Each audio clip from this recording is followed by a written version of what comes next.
All right, thank you, Kim. I'm going to call this meeting to order. This is the regular Board of Supervisors meeting held this day, Tuesday, February 27th, 2024. And we have a little bit of an unusual circumstance this morning. We have Supervisor Parlin, who is absent, and we have Supervisor Thomas, who's participating via Zoom connection.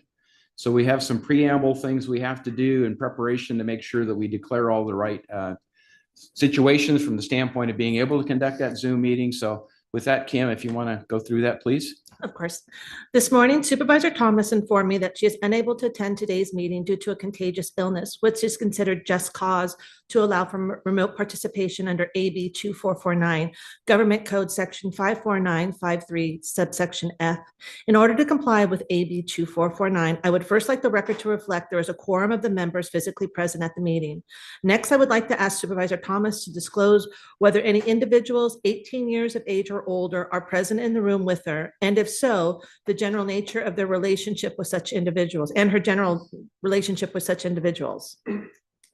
Good morning. No, I am alone and there's no one here. And John, thank you for running the meeting for me today. And I appreciate it. Sorry, I can't be with you today, but you don't want me there. Thank you for sharing that by staying home and not sharing it with us. How's that? You're welcome. Yeah. Finally, in accordance with AB 2449, I request that Supervisor Thomas keep her camera on during the meeting. All right, very good. So with that taken care of, next item on the agenda is our invocation, and Spencer Weston of the Church of Jesus Christ of Latter-day Saints is here with us this morning. So Spencer, please come forward. And I think the microphone is on, is it, Kim? Okay, good. There's a green light here. You're good to go then. Our dear Heavenly Father, we are grateful this morning to wake up to such a beautiful day and to be residents of this great county and state and nation.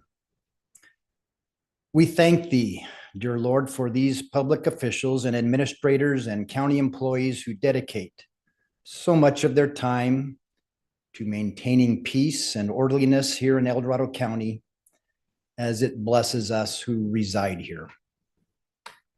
We thank Thee that these meetings start with a prayer where we can express our gratitude and seek Thy blessing upon this meeting and the affairs of this county. We pray, we ask Thee, dear Lord, that we can have an atmosphere of kindness and understanding as differences of opinions are listened to and discussed and decisions made, that they can be made with unity. We pray that each supervisor can have good health and bear the many burdens and demands on their time, and that their families can be watched over in their absence.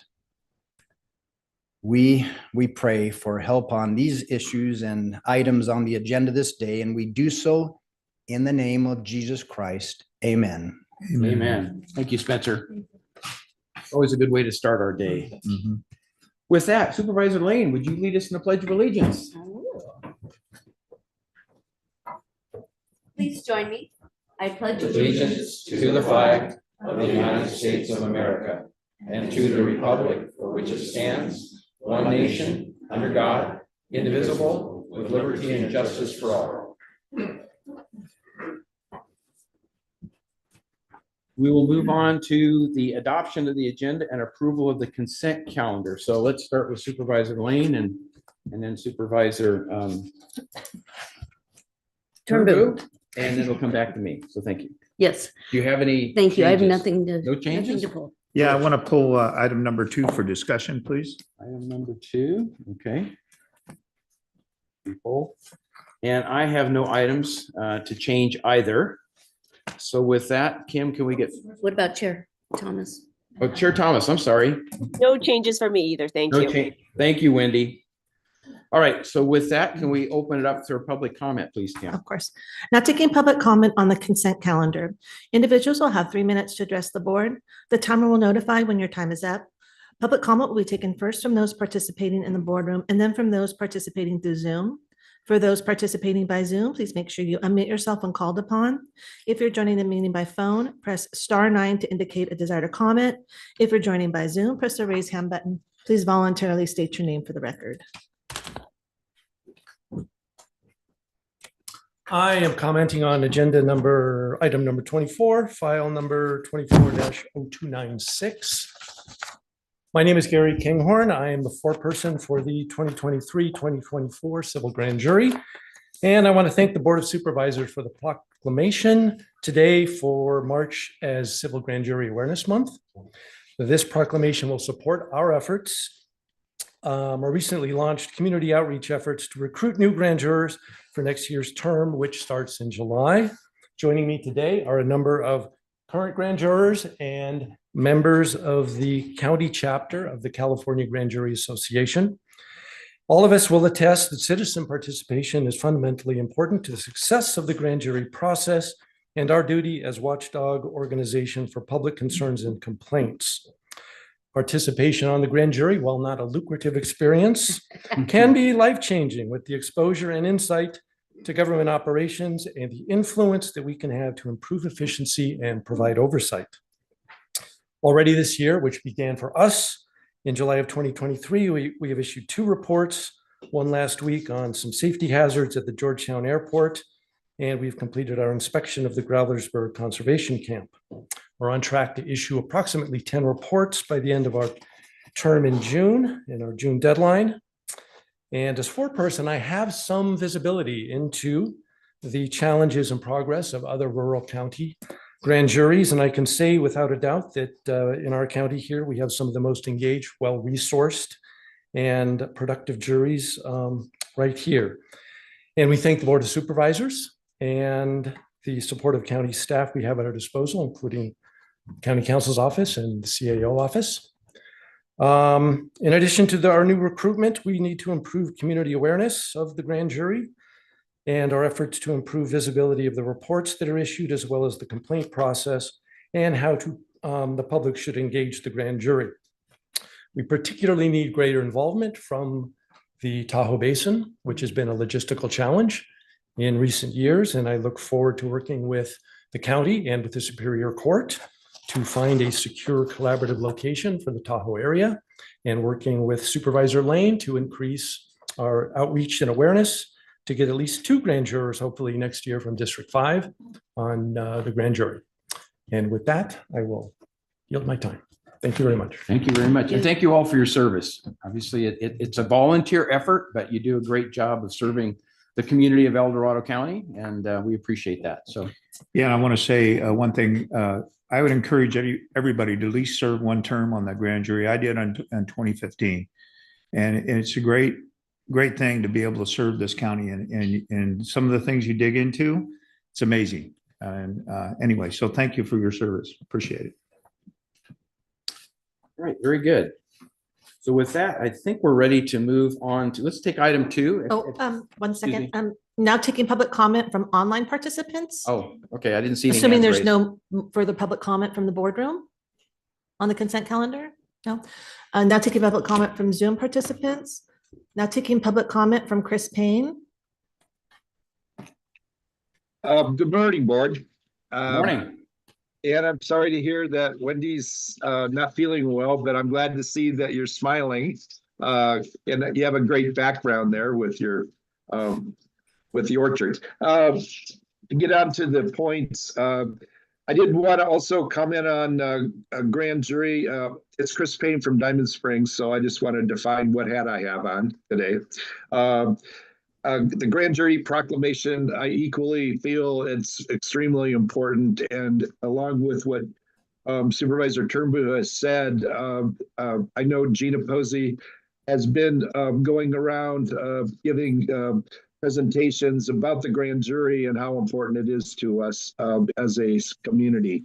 Item 36, SB1, I can't let you know how important that is to the community in terms of payment conditions. And there's a list of projects in that item. So I really appreciate the fact that we do have that funding. And maybe at some point in time, there's an extension on that funding. I know that we get if we get a certain, if we're determined to be a certain county. We haven't done that yet, but maybe in the future, we'll take a look at that. Item 4, I've commented previously about Missouri Flat Community Facility District. this is one of those that I'm kind of weighing as the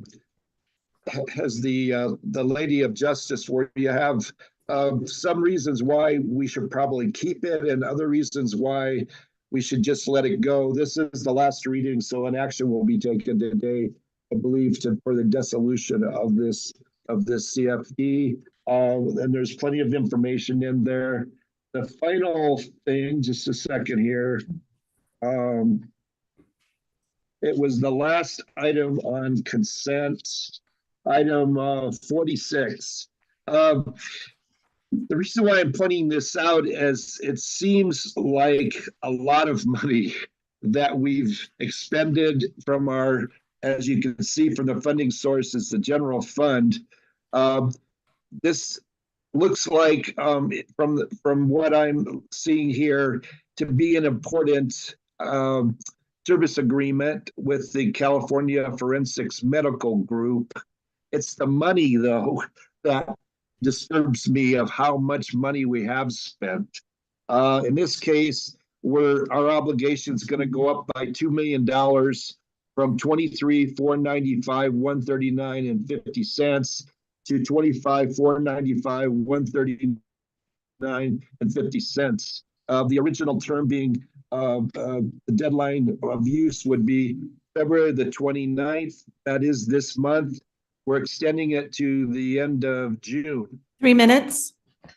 Okay. They don't get a 30-second warning. And this is the first time we've had this timer, so it Yeah. just goes right to. Yeah, I wish I had 30 seconds more to know. So thanks. Bye.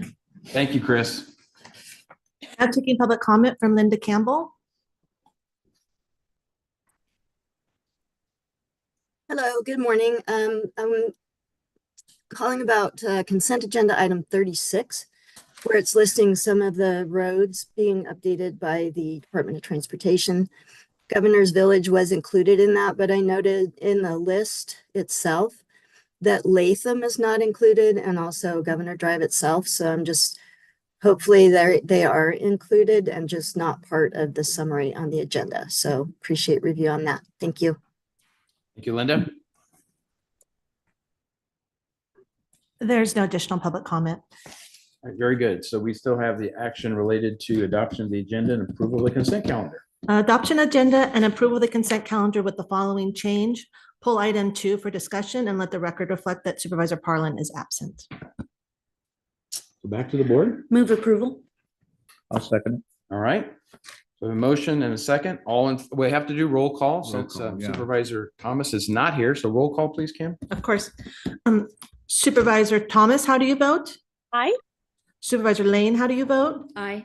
Supervisor Turnbull, how do you vote? Aye. Supervisor Heidel, how do you vote? Aye. Motion passes 4-0 with Supervisor Parlin absent. Thank you. With that, I think we'll probably take item number 2 if CAO's office is ready to address that. So Kim, if you'd read item number 2 for us, please. Of course. Item number 2 comes from the Chief Administrative Office recommending the board order the auditor controller to disperse $70,428.85 to the El Dorado Hills Community Service District from its Park and Recreation Development Impact Mitigation Fee account.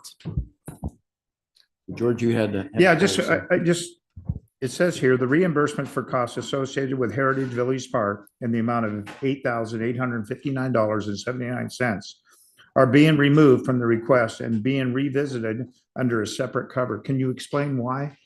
Sure. We had a few clarifying questions for the CSD, and my understanding is that in the interest of keeping this item moving forward, they decided to just pull those and treat those separately. And so I imagine that we'll be getting the answers to the clarifying questions soon. So you don't have any answers yet from the CSD why they wanted us to pull it, or?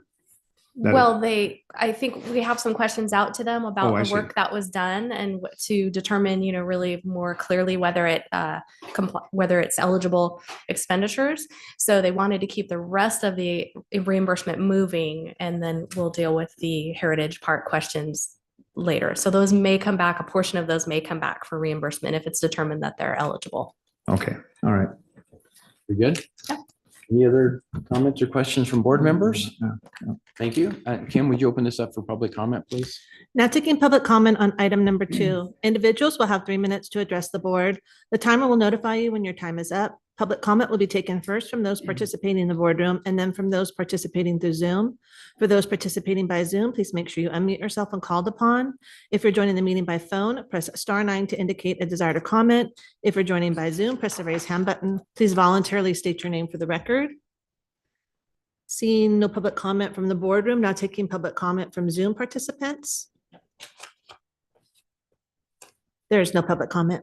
All right, very good. So back for action on item 2. I'll move and approve. All right, I'll second. all right. We have a motion and a second. Please roll call. Supervisor Turnbull, how do you vote? Aye. Supervisor Lane, how do you vote? Aye. Supervisor Thomas, how do you vote? Aye. Supervisor Heidel, how do you vote? Aye. Motion passes 4-0 with Supervisor Parlin being absent. Very good. With that, we will move on to department matters. Item number 47 is the first on the list, and I don't believe we have any requests to change the sequence. Sorry. So, Kim, would you read item 47 for us, please? Sure. Item 47 comes from the Chief Administrative Office recommending the board, 1, receive and file the attached fiscal year 23-24 mid-year budget report, and if needed, provide direction to staff, and 2, approve and authorize the chair to sign a budget transfer. Welcome back, Sue. I thought I could sneak out. but- And Kim, if you wouldn't mind just pulling up, thank you. So we're here as we come every year to you in February to talk about our mid-year budget report. So even though we know we're all kind of in the throes of pulling together the 24-25 budget, we're here to talk about the 23-24 budget. And just, I think, as you're all aware, it's an opportunity for us, although departments, of course, monitor their budgets throughout the year. We help them with that. We do this mid-year check-in for a couple of reasons. Obviously, it's a best practice to look at where we are mid-year and see if we're having any issues with either revenues or expenditures varying, too much from what we're expecting, so we can make any corrections early. We also like to, at this point, as we are preparing next year's budget, estimate how much savings we will have at the end of the year that we may be able to use to roll forward into the next year's budget. Next slide, please, Kim. So overall, we've got a little bit under we're projecting a little bit under 17 million. 7.25 of that is our contingency, which has been fairly untouched. I think we've got a small request coming up. Click it again. Sorry, I'm not having it's got animated, sorry. And then we've got 5.5 million departmental savings. So that is a combination of in each individual departments where they either have expenditures come in lower or revenues come in higher. Next one. 3.7 million in appropriations that will need to be rebudgeted. So this is pretty common, and this is another reason why we like to do this mid-year report, because if there are fixed assets and things like that that haven't been delivered or aren't expected to be delivered this year, we can go ahead and get them built into the next year's budget on the fixed asset list so that those don't each have to come individually to the board. And then finally, about $500,000 in excess general revenues. Next slide, please, Kim. So this is really the point we want to make. We're comparing where we are this mid-year where we were last mid-year, and you can see the kind of the burgundy column is last year and the little gray column in the back is this year.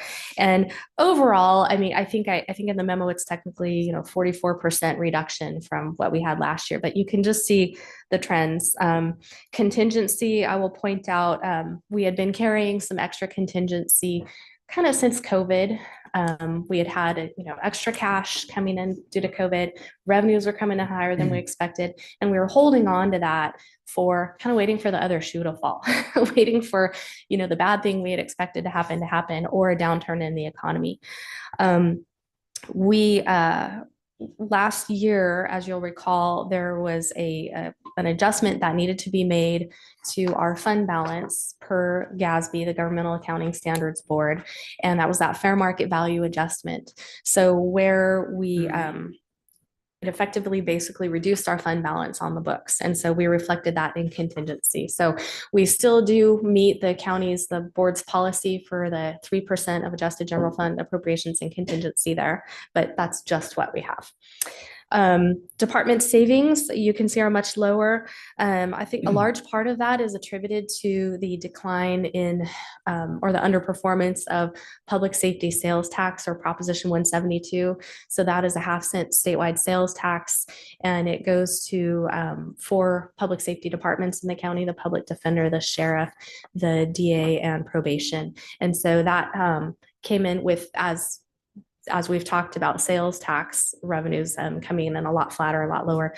That was really the big one there. And we're seeing less departmental savings as well. We are budgeting more tightly. We're trying to right size the budgets. And also we did ask departments to absorb some of the negotiated salary increases that were done, timing wise, after we could incorporate them into the 23-24 budget. So that's another reason why those department savings are a little lower.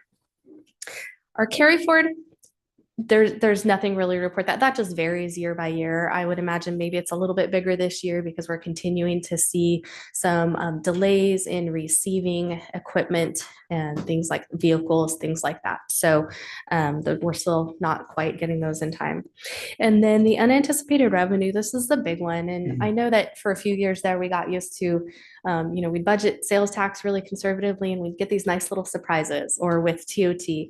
And we're just not seeing that anymore due to the kind of, finally, I think, the shakeout of the difference in methodology that began in 2020, the online sales. So we're seeing those just be a little more flat and steady. We're not seeing the big spikes. And then, as I said, Prop 172, and then our supplemental property taxes are, they're still looking pretty good this year. We're still seeing kind of riding the wave down, but they're starting to flatten out too. And next slide, Kim.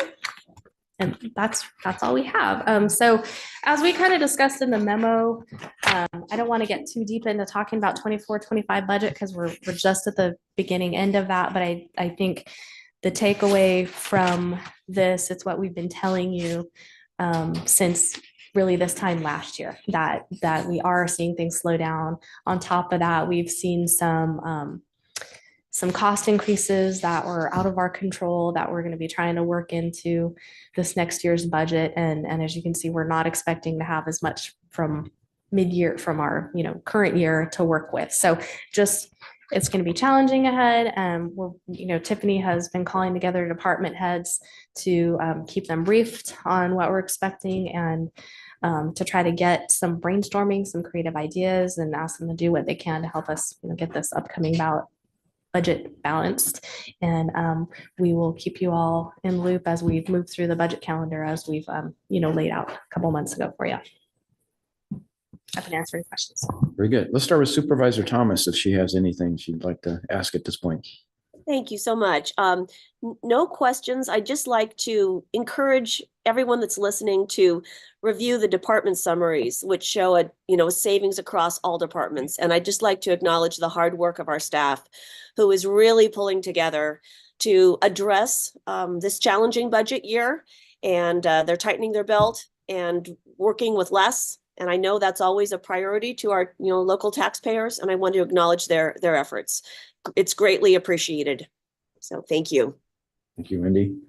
Other comments by board members? No, I haven't. Nothing. I have one question. Yes. And well stated, Supervisor Thomas, even when you're sick and contagious, you're still kind and supportive, and you always say the nice things.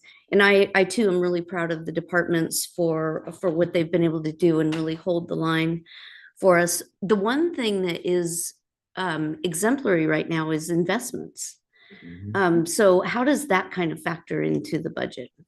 Well, so we are seeing some interest revenue, but it's an interesting one, and I'm not as versed on this as auditor or the treasurer, but I actually kind of think what's going on in the investment market is what. Sorry.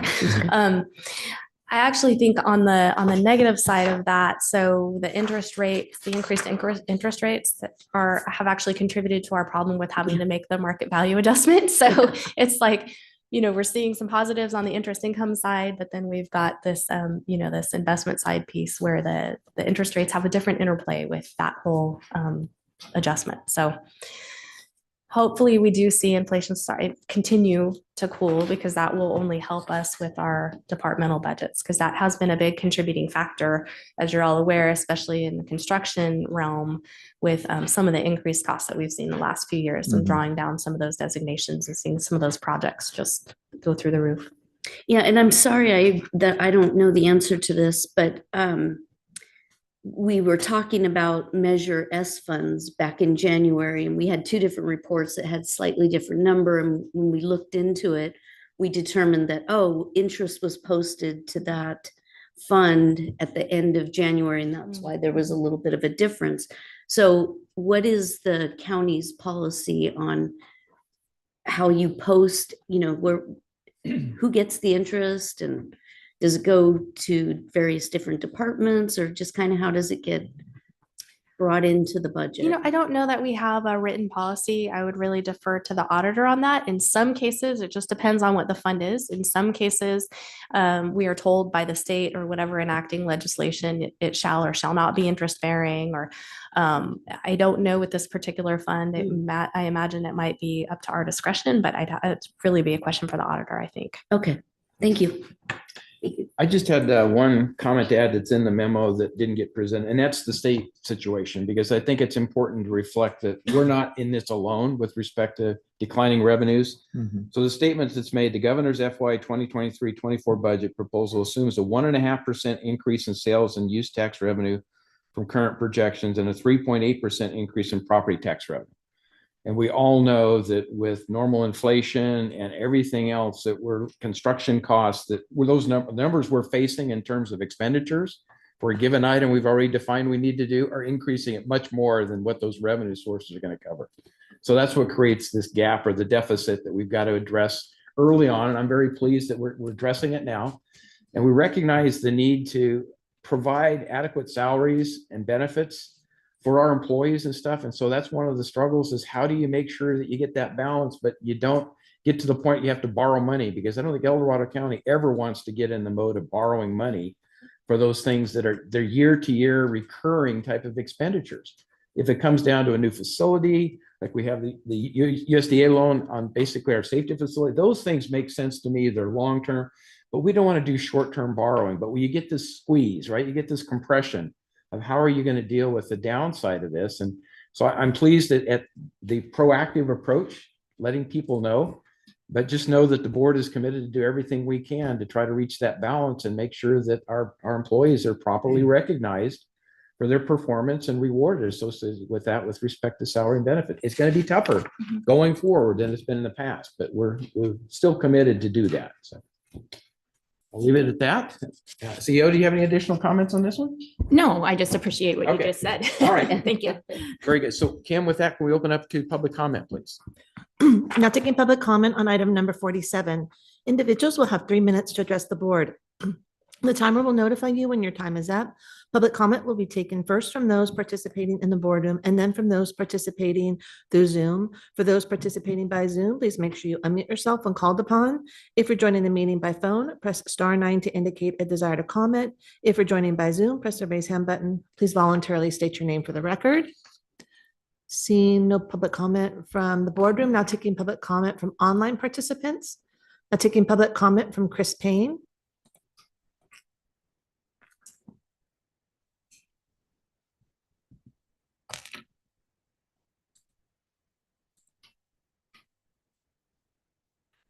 Chris, can you unmute yourself? Can you hear me now? There you go. Thanks. Yep. I gotta, just to let you know, I ended up having 2 of those unmutes.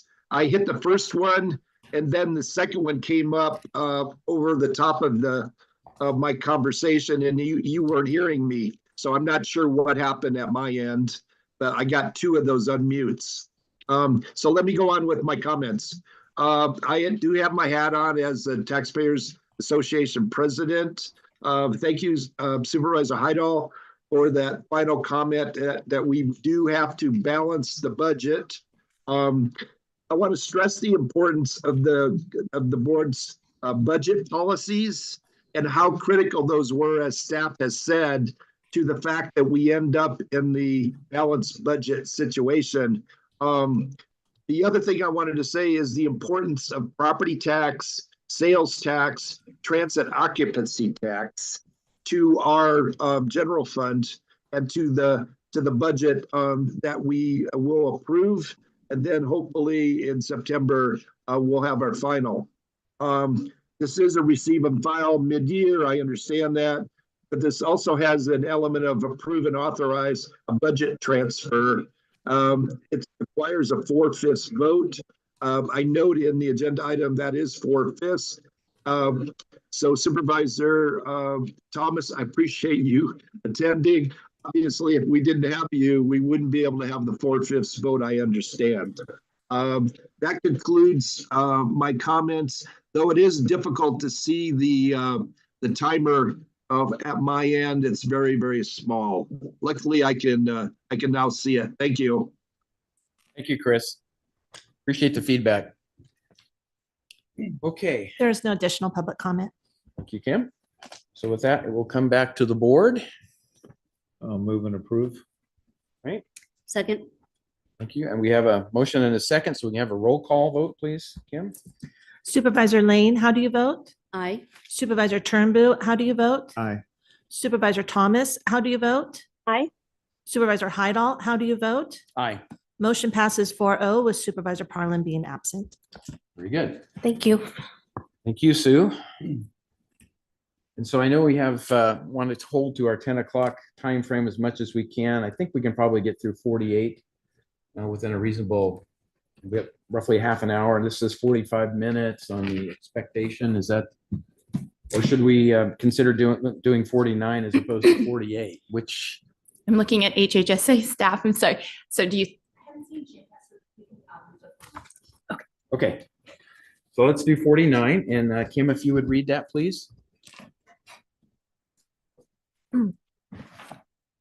Item number 49 is a hearing from Health and Human Services Agency recommending the board, 1, adopt and authorize the chair to sign a resolution thereby finding that in accordance with the Welfare and Institution Code, the transfer of realignment revenues to the most cost-effective use of available revenues to maximize client outcomes, and 2, approve and authorize the chair to sign a budget transfer request. Supervisor Heidel, can you please open up the hearing? I hereby open up the public hearing.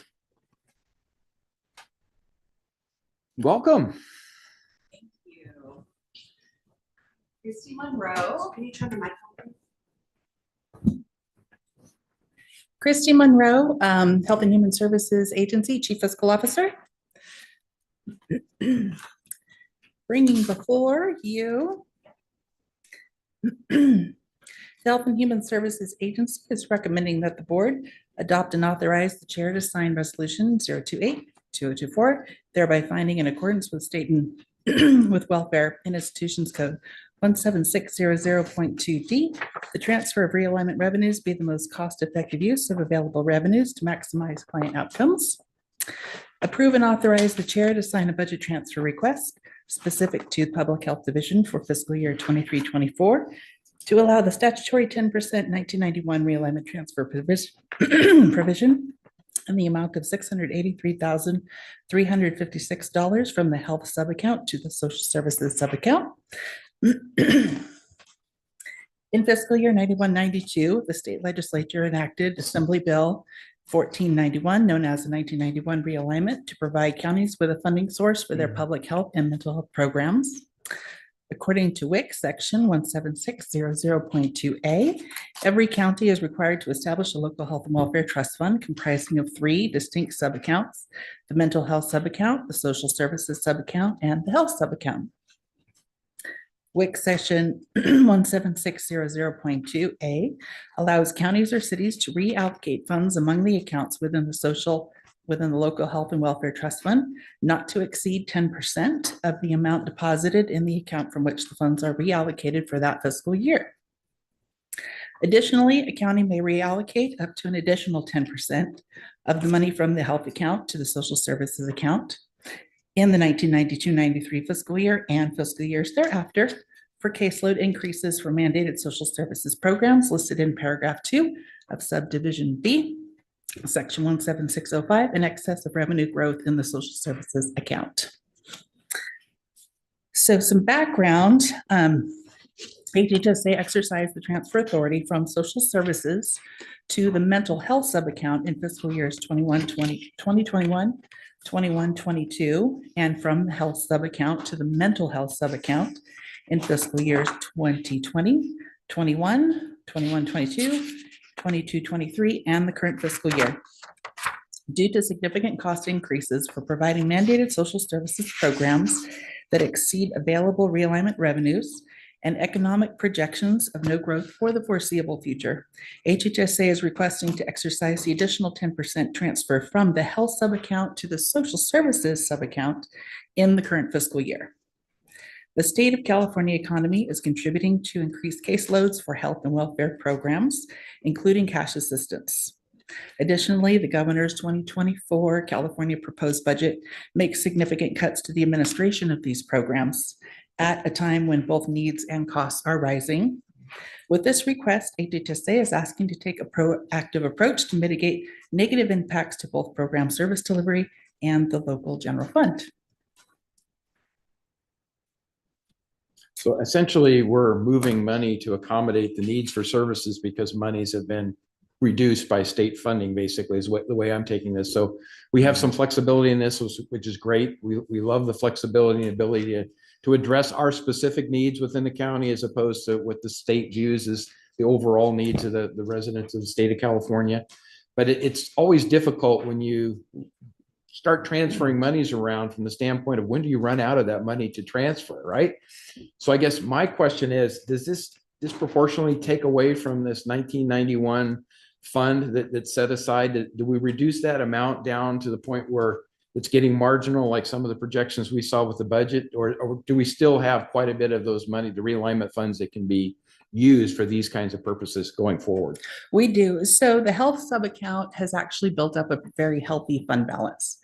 And so, and it mostly has to do with the way realignment is allocated to those subaccounts. So when the economy was exceedingly well for several years, the health subaccount receives general growth, and that's based on a percentage of the collections. Social services only receives caseload growth, which is not based on caseloads, but it's actually based on the cost of providing services. So during COVID, our case cost per cost actually went down, with the federal unemployment and other assistance that was coming through ARPA and things like that. So when social services costs increase, we have to pay for that first. And then 2 years later, we get the caseload growth, if there's enough money at the state level to fund that caseload growth. So this is where we're at now, where social services costs are exceeding the amount that is currently in that subaccount. So we're hoping that in a couple of years, we'll be able to realize the caseload growth. And this is looked at as a short-term solution to get them through that hump. Appreciate that explanation to give us the bigger picture of what's going on there. Sure. Supervisor Thomas, do you have any questions or comments at this point? I don't, thank you. All right, other board members? Just one, please, Mr. Chair. When you say that the fund has a healthy balance, what is that? It sounds like it's got to be upwards of $6 million. It's more than that, yes. I don't quote me on this, but I want to say currently it's running around 15 million. Okay, so back to your point, the 10% that the law allows us to utilize, we're not even utilizing that whole 10%. To clarify, it's 10% of the current year collections. So the health account base is just under 7 million a year. So that's where that 10% comes from. Gotcha. Okay, thank you for that. Sure. I guess from a budgeting perspective, because I know both of you are working on the budget committee and trying to understand all these things. Realignment funds have always been kind of a mystery to me because we use them in a lot of different areas within the criteria that we can. But it operates, in my interpretation, at least like a reserve, right? You've got various opportunities to use those funds where needed to supplement for things that are shifting around. And if you have a fairly significant balance, it's good to the extent that you're limited by 10% of the current revenue in a given year. So there is a limitation on how much of that you could apply at any point in time. So from a budgeting perspective, I think it's important to understand at the board level that that is somewhat of a reserve that sits there. And staff, I think, does a really good job of defining where they're going to use those funds when they're needed. But it's always going to be limited to the point you can't just say we're going to deplete the funds and we're going to do a one-time big event and it's all going to work out, because again, there's constraints on it. So it's measured or metered at a certain level, but it's still kind of a mystery to me how all that works. but it's helpful to be able to balance things and keep going with the essential services that we need to provide. So that's kind of my summary of it. But very good. So seeing no more questions from board members, Kim, open it up for public comment, please. Now taking public comment on item number 49. Individuals will have 3 minutes to address the board. The timer will notify you when your time is up. Public comment will be taken first from those participating in the boardroom and then from those participating through Zoom. For those participating by Zoom, please make sure you unmute yourself when called upon. If you're joining the meeting by phone, press *9 to indicate a desire to comment. If you're joining by Zoom, press the raise hand button. Please voluntarily state your name for the record. Seeing no public comment from the boardroom, now taking public comment from online participants. There is no public comment. Very good. So we'll bring this one back to the board. I'm going to close the public hearing. So with that, back to the board. I'll move and approve. Okay. 1 second. All right. Roll call, please, Kim. Supervisor Turnbull, how do you vote? Aye. Supervisor Lane, how do you vote? Aye. Supervisor Thomas, how do you vote? Aye. Supervisor Hydall, how do you vote? Aye. Motion passes 4-0 with Supervisor Parlin being absent. Very good. So I'm wondering if we ought to take 50 next, given the time frame we've got, and then we'll just come back and pick up 48 later. Does that make sense? Okay. So Kim, if you'd read item 50, please. Of course. Item 50 comes from Supervisors Thomas and Hydall, recommending the board adopt and authorize the chair to sign a resolution opposing Proposition 1, the Behavioral Health Services Program and Bond Measure. Thank you. And Supervisor Thomas, you want to kick this one off? All right, certainly. Thank you so much. Supervisor Heidel brought to my attention that Placer County had taken this step, and that caused me to dig into Prop 1 a little more. I want to emphatically state that I think we all recognize that the California's behavioral health system is broken. We know that we need housing for treatment for the unhoused and those with serious mental illnesses. We recognize that. The problem is that that kind of support needs to be in addition to, not at the expense of local funding for local programming, especially in the mild to moderate category. So as I've been digging into Prop 1, my opposition to it is that my understanding is that it will take away local control. And we all know that, all of us in El Dorado County are fierce believers in local control because we know what our rural county needs. While Prop 1 may increase housing, it will also force us to reduce existing mental health services and community-based programs that are working in favor of a one-size-fits-all solution dictated by the state. And that never goes well for rural residents in rural California. What this means at a local level, and I do have the privilege of serving on the Behavioral Health Commission. So as I've been getting to understand this complex system over the last 4 years, my understanding is that there will be a 30% reduction in monies available for community-based programs, like our student wellness centers and perhaps support for NAMI. I'm not saying, anything to that.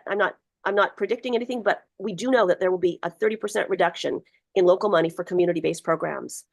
It will shift behavioral health money away from prevention to only serve those with the most severe needs. It will also take away our flexibility to meet our own local needs.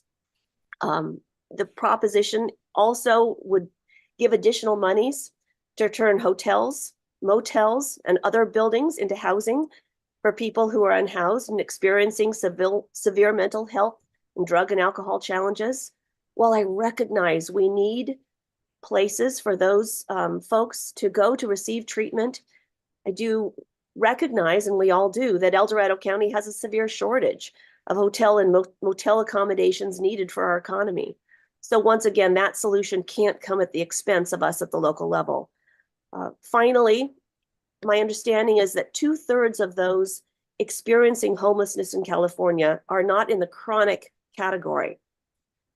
For this population, Prop 1 will be problematic because Prop 1 is designed to serve those that have the most severe needs and that are chronic. So the bottom line is, while it may provide additional housing, and we're talking 11,000 units statewide, which is a drop in the bucket for the need, there will be less resources for mental health support in our community. And I can tell you at the Behavioral Health Commission, should Prop 1 pass, we will have to make very difficult decisions at the local level that won't be popular, and my fear is won't meet the needs of our community. So that's why I am bringing this to the board and the community for consideration. Thank you. Thank you, Supervisor Thomas. And I also served on the Behavioral Health Commission board several years ago before Supervisor Thomas got on it. And I will attest to the fact that the MHSA funds are extremely difficult to administer the way they're set up. There needs to be reform in how that is done. I don't think there's anybody that's going to argue it's working extremely well and there's not a need for change. But I don't view this as the proper way to change it. There's a better way to do it. And I can understand the state's view and the look at there's a need for housing and stuff. But any number of articles that I've read clearly distinguishes what this does. And so I'm just going to quote something that came out of Cal Matters, which I think is a pretty decent publication about what goes on. But it says the fundamental question is, should California shift money away from preventive programs to spend more on intensive care for the most severe cases? That's what you're really looking at the highest level. Does it make sense to cut back on preventive care at the local level to serve the greater needs of the homeless that are basically the most chronic form? So if we look at our point in time count numbers for El Dorado County, the last one I saw, we haven't released the latest, was in the 600 range, if I remember right. So if you say 33% of those are chronic homeless, and I don't think that really applies to that pit count number because it includes youth that are couch surfing from one place to another, but they're homeless, but they are sheltered. So, you know, sheltered, unsheltered, you get into all those discussions. But I don't think that we have an extremely large population, maybe 100 or something or other. And I would hope that our navigation center numbers would give us a better opportunity to kind of define what percentage of our local population is in that chronic homeless condition. But when you see these resources going out and the need for housing, my interpretation is we probably won't see any of that housing within El Dorado County in all reality. We could, but they're probably going to put that housing where the greatest need is. So I think of Sacramento and San Francisco and Los Angeles. So we may not directly see housing for our most chronically homeless individuals within El Dorado County, but we're giving up the preventative care that we think is so important. And my reflection back on what we did with Opportunity Knox and the strategic plan that we put forward for homeless care, the first element in that roadmap is preventive. Prevention is key if you're going to keep that population number low. If you allow people to slip from being on the margin of being homeless into more homelessness for any number of reasons and aren't able to provide services that keep them from that homeless, the problem grows substantially. So that's my view of the world. I mean, everybody has a choice in the ballot to determine whether they support this or not. But my perspective, similar to, I think Placer County is at our local level, it harms us more than it helps us. Only the future will determine what that net result is. But I think there is a substantial need to really say we need to maintain our preventive services. We really can't cut back in that area. So that's kind of where I'm coming from. And so that's why Supervisor Thomas and I decided it was important enough to at least have a conversation to make the public aware of it. So yeah. Other board input. Yeah, I just want to say, Wendy, well put. Yep. You did a great job on this, especially digging into it. And that's one of the biggest things that I say is we got to maintain our local control, because this particular thing, the state's going to dictate what goes on our county, and you know how the state is. They get their hands into it, and then we lose all control on other issues too. So I totally agree with you 100%. So thank you for digging into that. I appreciate it. I have a slightly different perspective on this one, and I really don't know, how I'm going to ultimately make a decision about this in the next few minutes. But, I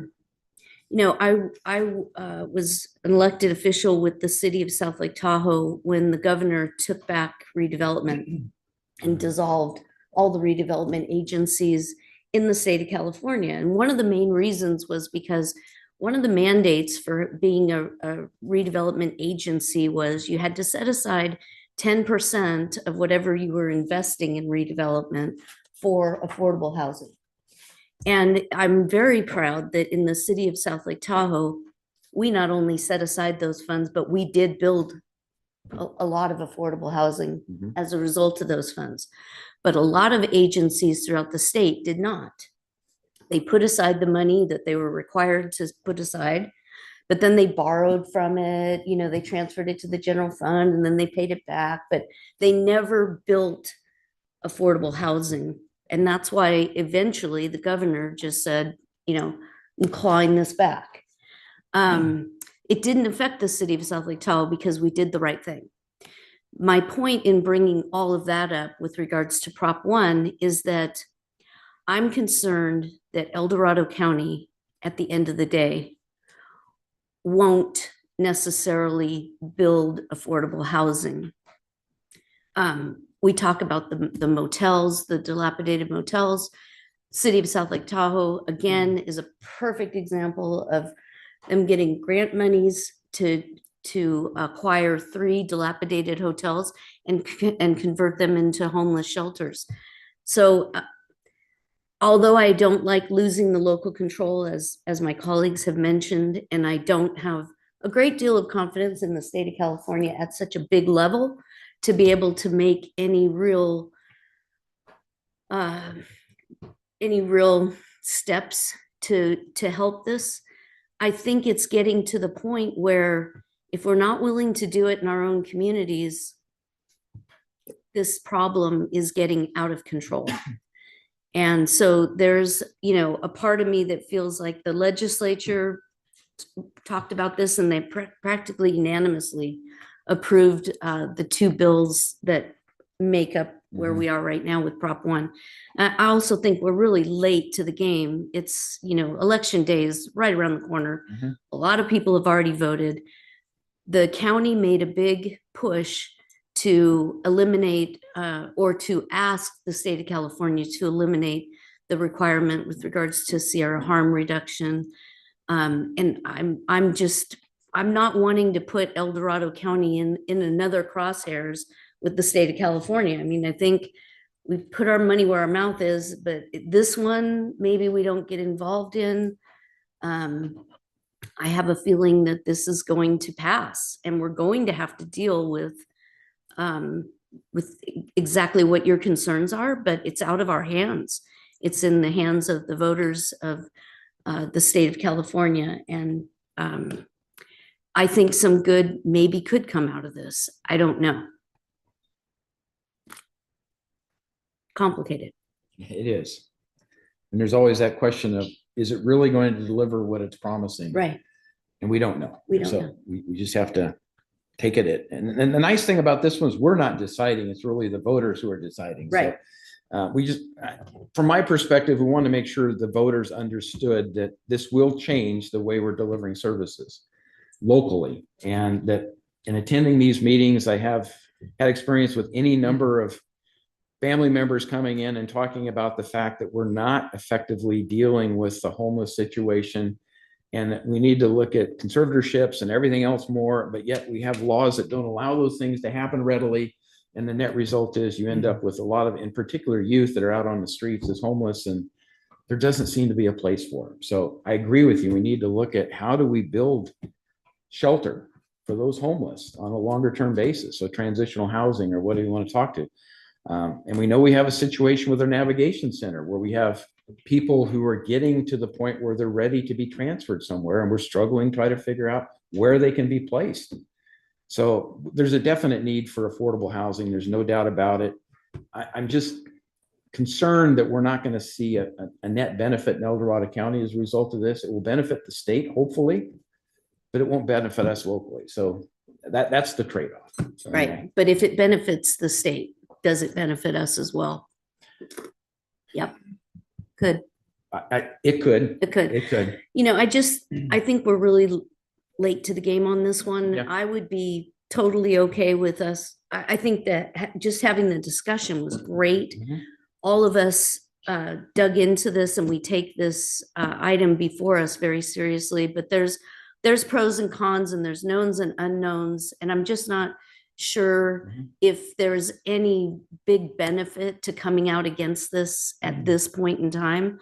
I think it could actually harm us a little bit with yet another kind of pushback. But I'm willing to Understood. hear from the public and see what people think. So with that, Kim, let's take public input. Now taking public comment on item number 50. Individuals will have 3 minutes to address the board. The timer will notify you when your time is up. Public comment will be taken first from those participating in the boardroom and then from those participating through Zoom. For those participating by Zoom, please make sure you unmute yourself when called upon. If you're joining the meeting by phone, press *9 to indicate a desire to comment. If you're joining by Zoom, press the raise hand button. Please voluntarily state your name for the record. Seeing no public comment from the boardroom, now taking public comment from online participants. Now taking public comment from Jim Abram. Jim, can you unmute yourself? I was trying to get it done. Thank you. Welcome, Jim. My name's Jim Abram, and I am speaking today as a community member and a concerned family member of a person who receives specialty mental health services through the Behavioral Health Division of El Dorado County. I will say that I'm speaking in that capacity, but I am a member of the Behavioral Health Commission, pretty aware of what the programs are and what's going on. And with this 30% reduction, it could really take a very, very big impact on our CSS full service partnership programs. And the full service partnership programs provide direct service to children and adults who have serious emotional disturbances and suffer from mental illness. A 30% reduction, the program is 60% is full service partnerships, which provides many of the programs for these individuals. And it's 67% of that program. The total dollar amount is 16 million, almost 500,000. 30% reduction is substantial hit to those programs. When you look at our PEI programs, our children's service providers, the wellness centers and the schools, all of those are facing an impact by this program. And I'm very concerned about what impact it's going to not only have on my adult child, but all the other people that need these services. They're already kind of running lean, but reducing it even further, it's not going to accomplish one of the goals of SB 326, which is behind Prop 1. It's going to only diminish mental health services, which one of the goals is to provide and get more people into them, and additionally provide housing. I don't think our infrastructure in El Dorado County is even close to there to even provide it. I think that it's a struggle for the people who are stepping down of any kind of services to find housing. And I realize that, but how are we going to do it? We're only going to get a little piece of the pie of this whole big budget reduction, 30%. We're going to get a small piece of it in El Dorado County, and I don't think it's going to be substantial enough to create enough housing to handle the situation. And that's my comment. Thank you. Thank you, Jim. There's no additional public comment. Okay, so we'll bring it back to the board. I'm going to go ahead and move the item. after the discussion, because I really do feel that we need to make a statement from the board's perspective of our concerns. And again, the voters will determine what it is. And I'll second that, John. Okay, so we have a motion and a second. Roll call, please. Supervisor Thomas, how do you vote? I appreciate the discussion and I vote yes. Supervisor Lane, how do you vote? I'm going to respectfully vote no on this item. Thank you. Supervisor Turnbull, how do you vote? Aye. Supervisor Heidel, how do you vote? Aye. Motion passes 3-1 with Supervisor Lane voting no and Supervisor Parlin being absent. Excellent.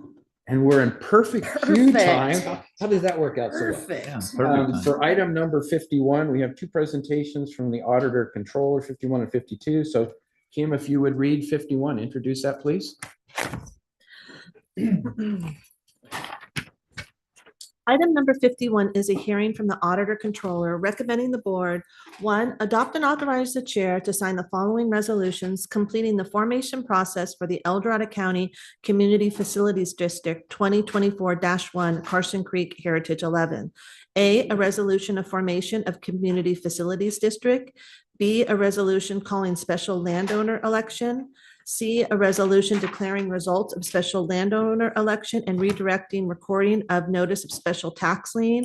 D, resolution determining necessity to incur bond indebtedness. And 2, approve the introduction first reading of an ordinance levying special taxes for Community Facilities District 2024-1 Carson Creek Heritage 11. Waive full reading of the ordinance, read by title only, and continue this matter to the next regular meeting of the board for final passage, second reading. I hereby open this public hearing. Mr. Chair, Yes. we did provide you with some information to Yes, help guide that. so let me go process. through that in terms of proceedings, because we have some protocols here we have to follow. The public hearing regarding the CFD is now open.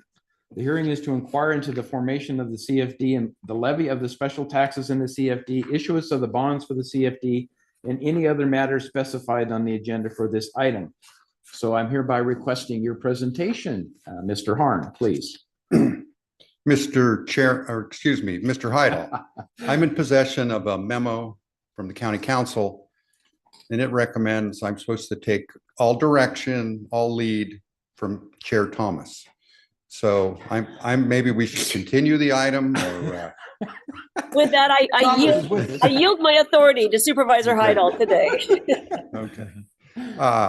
Supervisors, the board entered into a community benefit agreement with Lennar.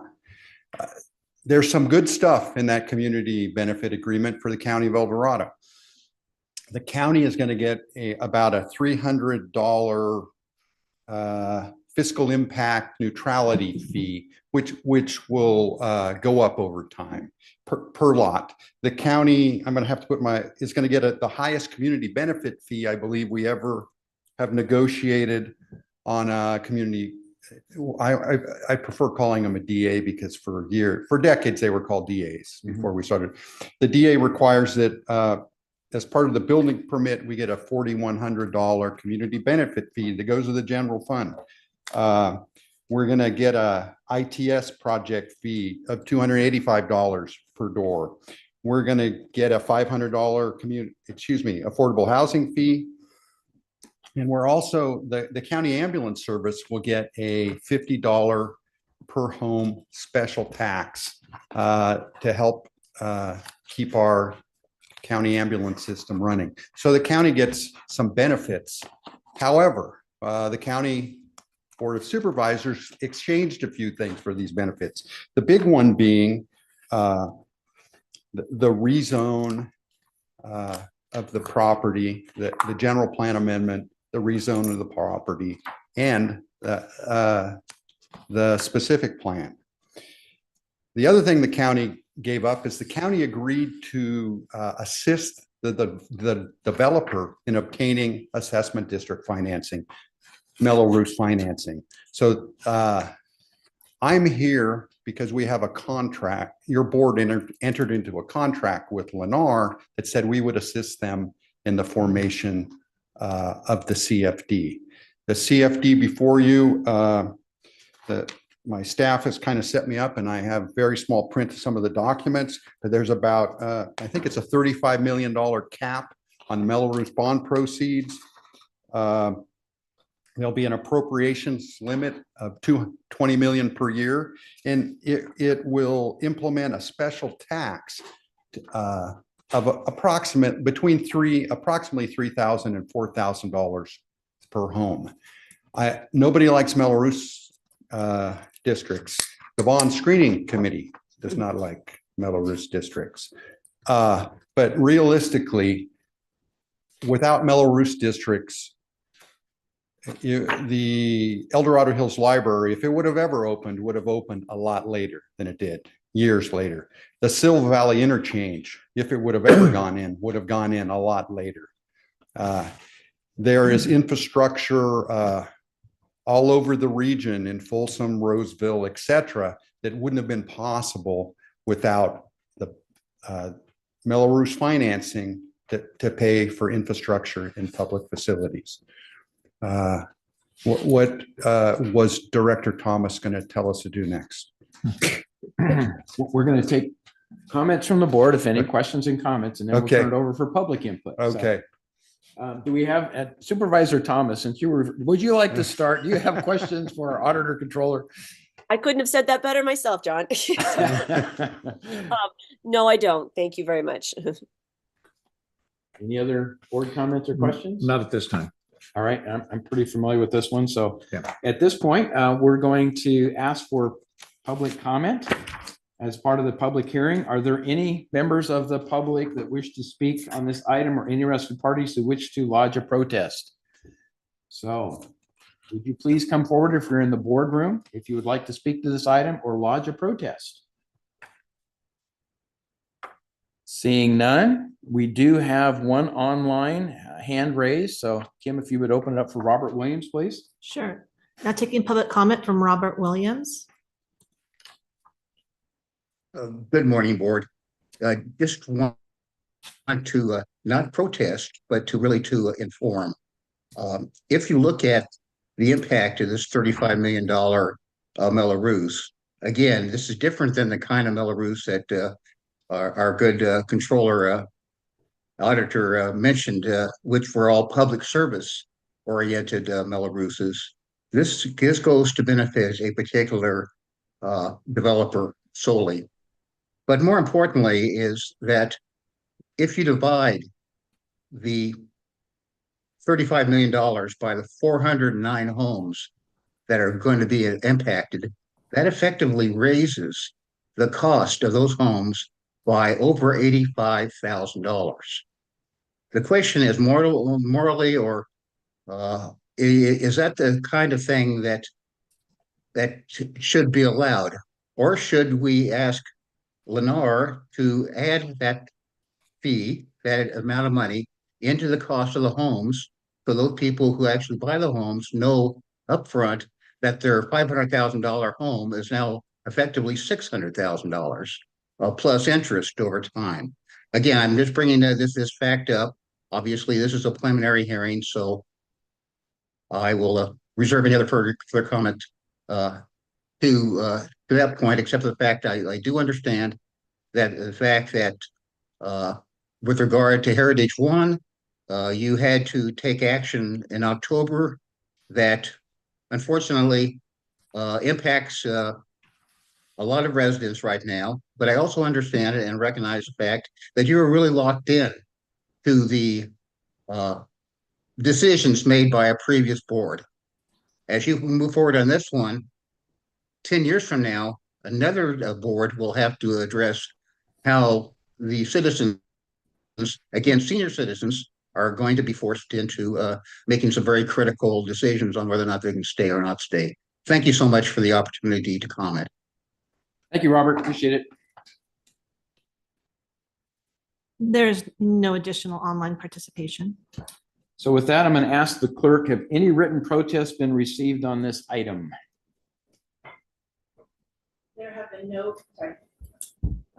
There are no written protests. Okay, so I'm going to close the public hearing at this point and ask for any comments or questions from the board as they may occur. So anyone have any follow-up questions or Yeah, comments? Just one of the things is on this, especially with, right now, it's open land. Nothing's been built on it yet. Am I correct, Joe? I haven't been down there lately, but certainly 18 months ago was open land. Yes. Yeah, okay.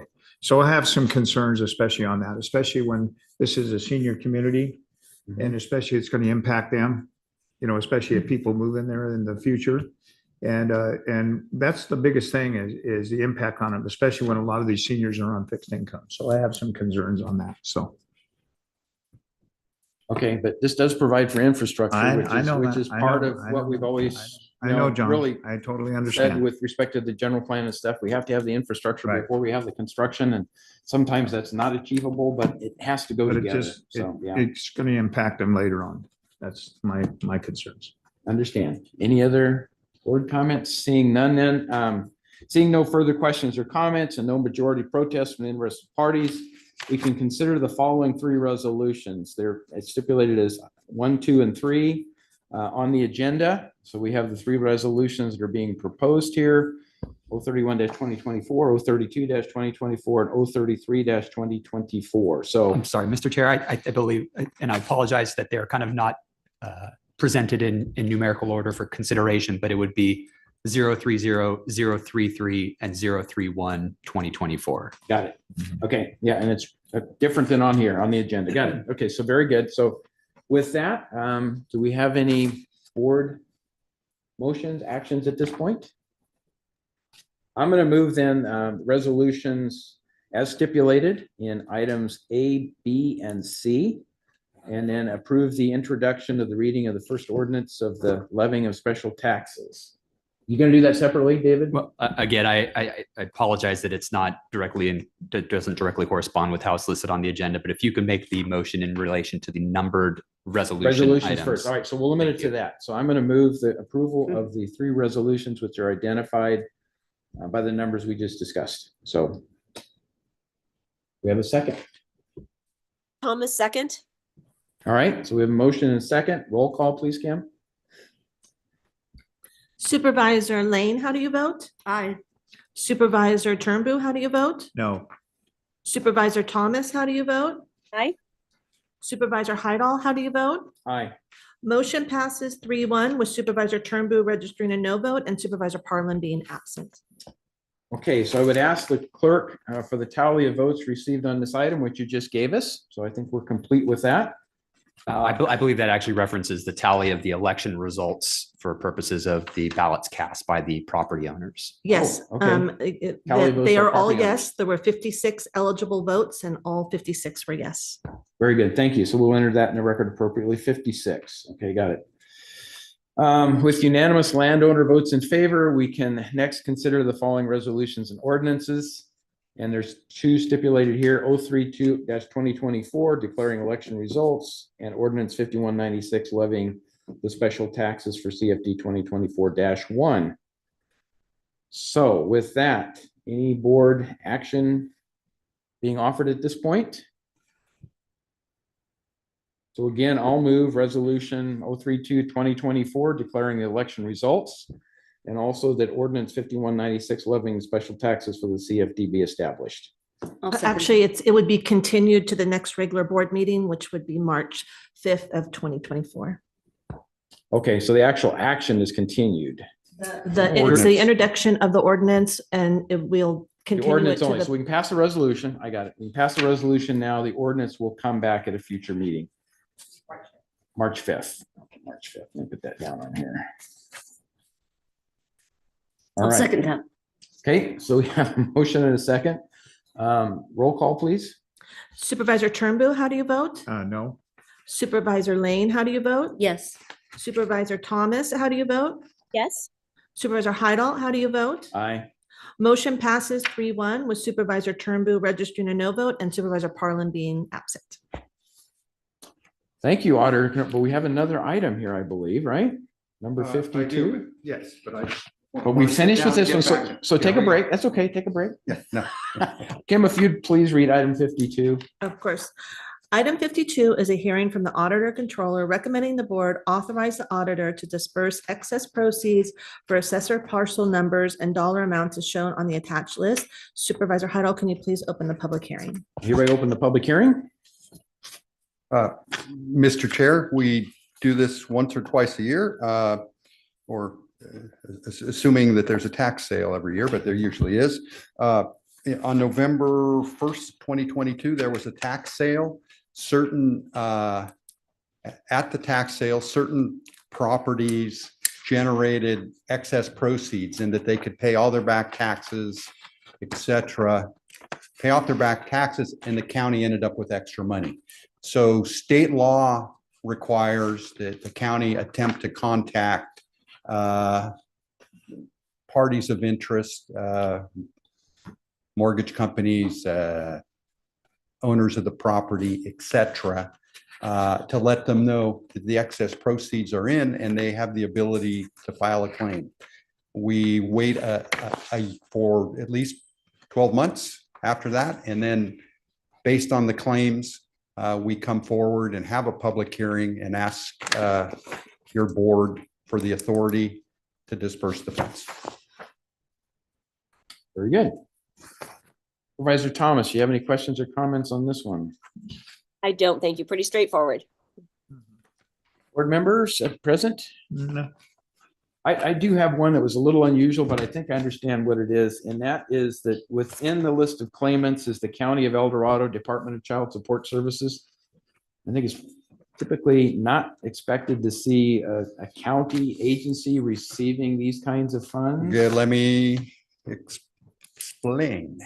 The Department of Child Support Enforcement put a lien on the property because the individual that owned the property at the time owed money for back child support. And so we're going to get probably not all, but a portion of the back child support for lack of a better way to, the single mom may get it 30 days from now when we actually disperse the funds. And thank you for that. It'll go to the Department of Child Support Enforcement and they will determine whether it goes back to the federal and state government to reimburse for TANF or if it actually goes to I shouldn't say a single mom, a single parent. Got it. I'm old school. So fact, thank I'm you for just the clarity Yeah. because it isn't just the county receiving revenues and letting it sit there. It will go to the appropriate party or use that's intended based upon that lien. Yes. Okay, got it.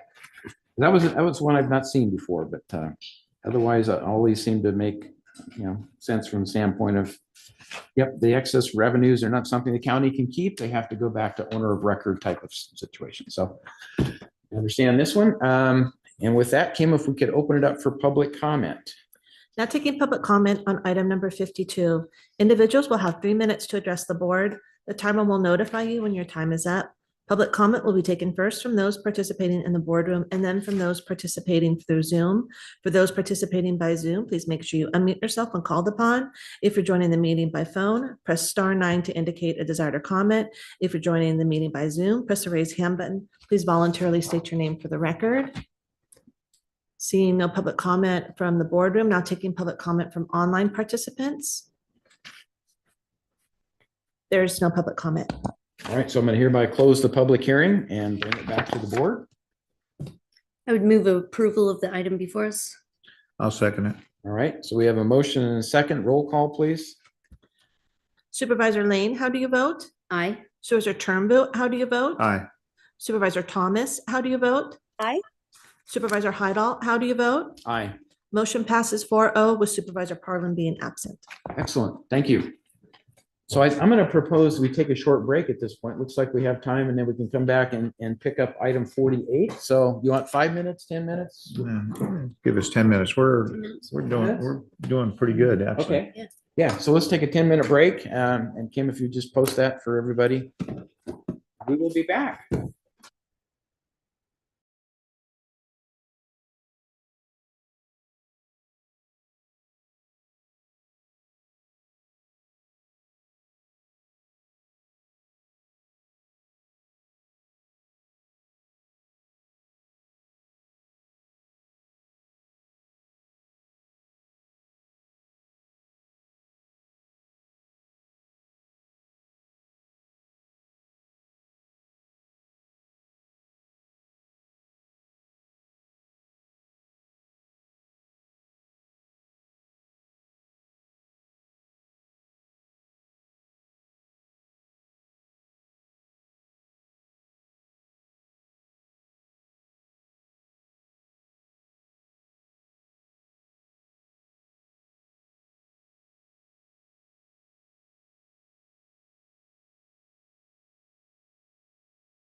Okay, so the board is back in session, and I did want to make one notation that I just found out about recently.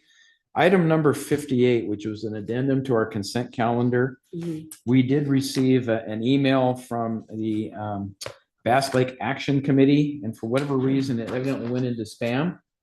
So I was just made aware of this, but it needs to go into obviously the public record. I think Kim received the forwarding of it from Cindy.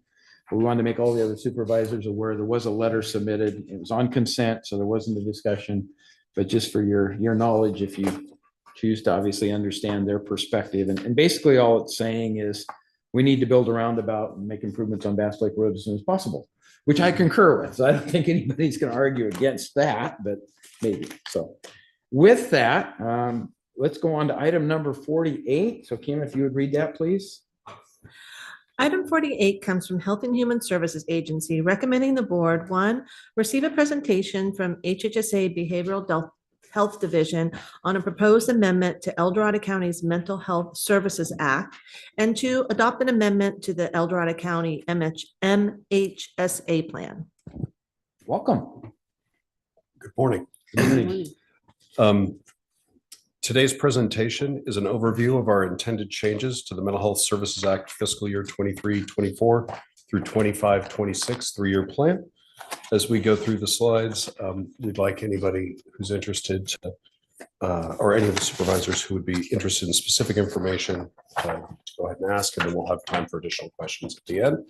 I'm Jim Deal, Chief Assistant Director for Health and Human Services Agency. This is Meredith. She is our Mental Health Services Act coordinator. MHSA regulations allows for an abridged process to eliminate a project, add a new project, modify a project, or increase project funding outside of the year-long 3-year plan or annual update cycle.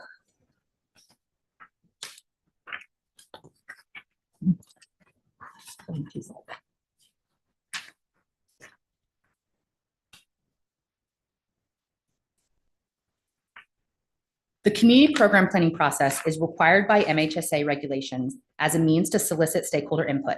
The MHSA plan amendment has been brought forward due to the input received from stakeholders countywide, as well as required regulatory changes.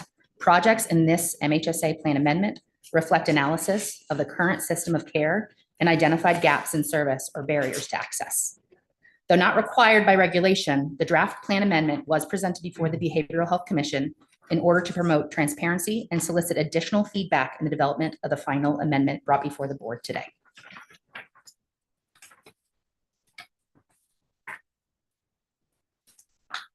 The CSS component consists of projects that provide direct service to children and adults who have a serious emotional disturbance or serious mental illness for receiving specialty mental health services, as set forth in Welfare and Institution Codes 5600.3. Adaptations to the current crisis residential treatment project are proposed to allow eligible service provision to clients exiting inpatient facilities to promote more successful transitions to lower levels of care.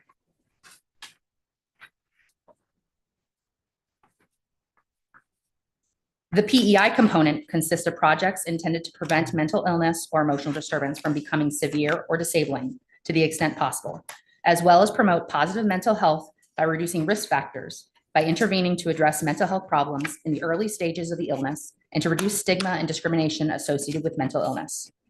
The Community-Based Outreach and Linkage Project provides rapid response, individual assessment, and community-based stabilization to community members who are experiencing a behavioral health crisis.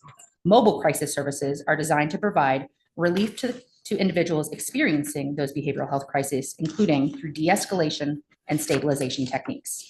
Mobile crisis staff also reduce the immediate risk of danger and subsequent harm and aim to avoid unnecessary emergency department care, psychiatric inpatient hospitalizations, and law enforcement involvement. The Behavioral Health Division intends to expand the current Psychiatric Emergency Response Team, PERT, collaboration with the El Dorado County Sheriff's Office. This includes additional clinical staff to support a 24 hours a day, 7 days a week, comprehensive mobile crisis response benefit. Adaptations to this project have been expedited due to the requirements set forth in Behavioral Health Information Notice 23-025. I do have a question on the PEI. The 51% of the funding must benefit individuals 25 years old or younger. In my past experience, I remember hearing about the fact that that's a really significant constraint because there are a lot of prevention activities that could happen in a larger age group, right? 25 to 30 or 25 to 35. And we're seeing a lot more mental illness that occurs in those kinds of age groups than what we've seen in the past. So when you talk about reform to MHSA, we can't control this, but opening that up ultimately at the state level, passed down to the counties, at least in my experience on the Behavioral Health Commission, would have been helpful. So there's a lot of things like that with the proper inputs, I think we can do a better job because that's a constraint and you have to target just the very young people in that category. And it means other people don't get services and the funds might be available for that. So just a commentary relative to how MHSA is structured, and hopefully there will be reforms in the future that give us a little bit more flexibility, latitude to address the issues as we see them locally, right? So just kind of a commentary more than a question, but yeah, thank you. Wonderful. Thank you. Supervisor Heidel, can I jump in? Yes, please. Yes. All right. My question is to you, Meredith and Jim, that getting back to Prop 1, if that passes, is my understanding that this whole category of prevention and early intervention will go away, funding for this category?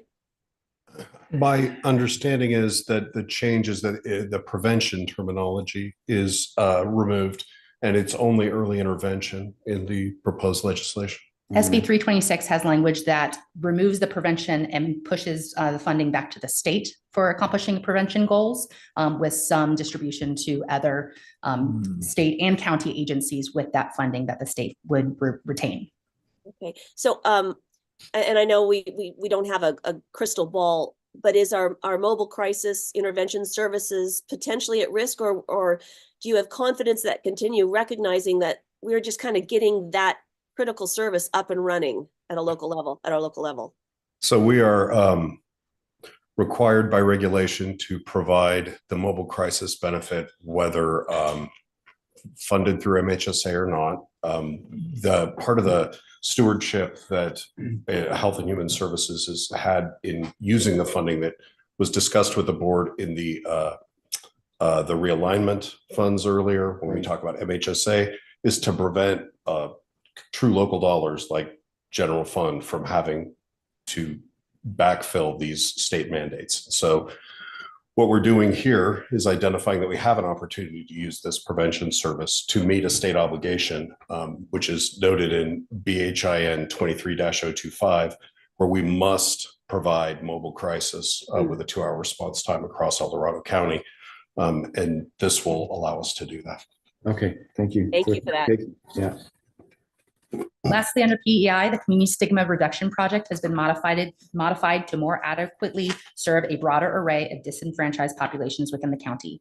New Morning Youth and Family Services was selected as the provider through a request for qualification solicitation that occurred in early 2023. That contract was executed on January 9th, 2024. Project Access, next slide, please.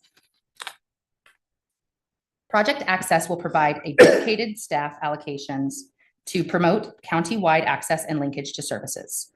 Staff supported by this project may co-locate at the El Dorado County Libraries as described in the previously approved countywide clinic project. However, Project Access supports a broader opportunity to engage with community members in need of behavioral health treatment where they are, anywhere in the county.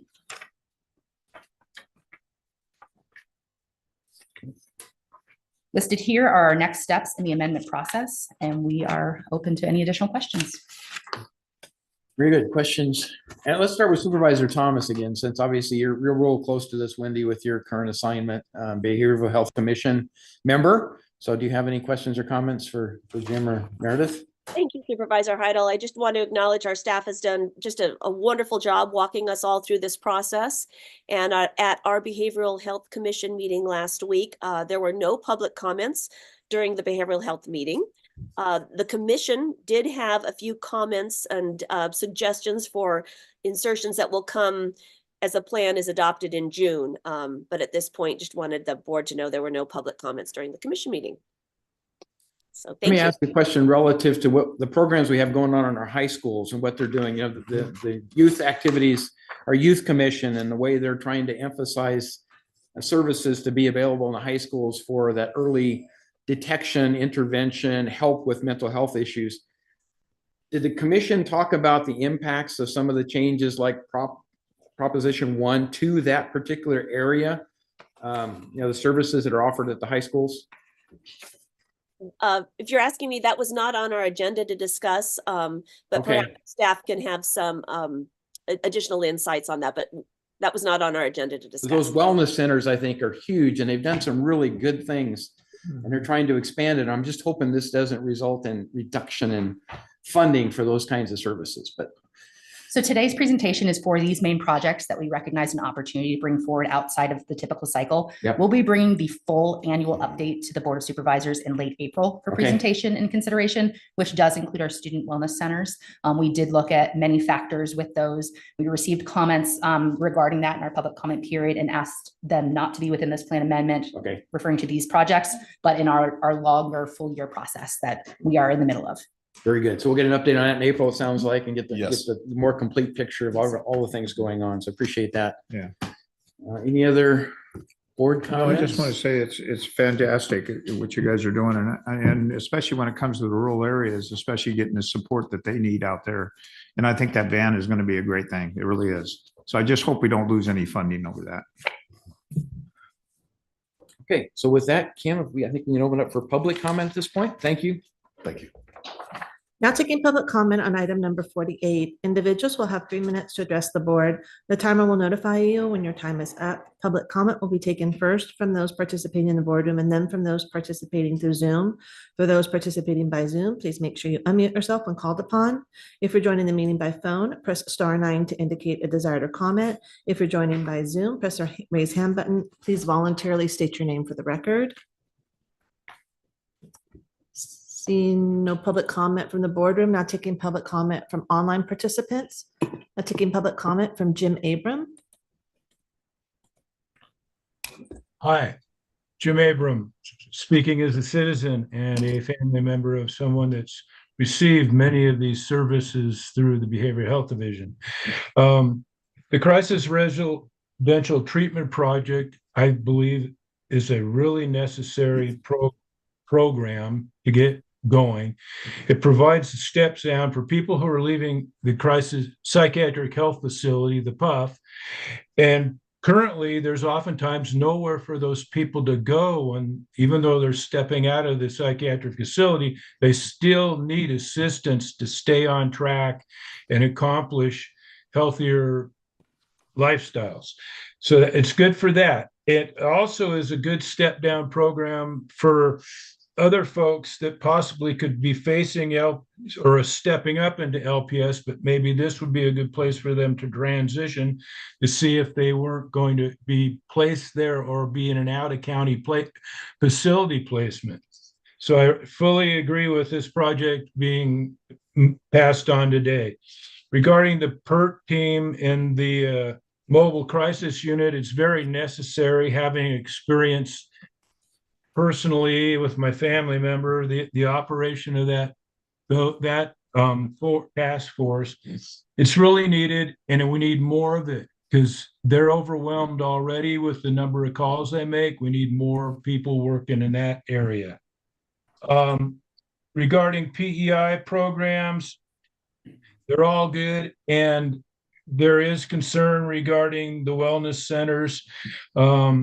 And I think everything that's in this recommendation for amendment, all of them are adequate and should be passed through to help further mental health services in our county. Thank you. Thank you, Jim. There's no additional public comment. Okay, back to the board. Mr. Chair, I would move approval. I'll second it. So motion second, roll call, please, Kim. Supervisor Thomas, how do you vote? Aye. Supervisor Lane, how do you vote? Aye. Supervisor Turnbull, how do you vote? Aye. Supervisor Hydall, how do you vote? Aye. Motion passes 4-0 with Supervisor Parlin being absent. Very good. So at this point, since we're ahead of the game, do we want to consider a closed session item or two? Okay.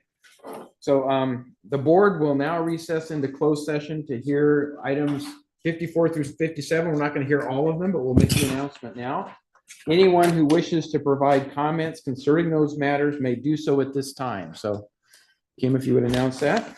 Now taking public comment on closed session items 54 through 57. Individuals will have 3 minutes to address the board. The timer will notify you when your time is up. Public comment will be taken first from those participating in the boardroom and then from those participating through Zoom. For those participating by Zoom, please make sure you unmute yourself when called upon. If you're joining the meeting by phone, press *9 to indicate a desire to comment. If you're joining by Zoom, press the raise hand button. Please voluntarily state your name for the record. Seeing no public comment in the boardroom, taking public comment from online participants. Now taking public comment from Chris Payne. The only comment I wanted to make is on item 55. I completely support the negotiations with boys clubs of El Dorado County Western Slope. This has to do with the community park in Diamond Springs, El Dorado. Wendy, hopefully you'll be participating in close, that they made allowances for that. And so that's an important topic is that negotiations. And so I just wanted to highlight it. Thank you for the time. Thank you, Chris. There's no additional public comment. Okay, so we will now recess into closed session and we will be back at 1 p.m. for the normal open session. So it'll give us time to have an adequate lunch break and come back, right? So did Raphael want to say something? Okay, all right, very good. So we'll recess into closed session. Thank you.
We're unmuted if everyone can remember to turn on their mics.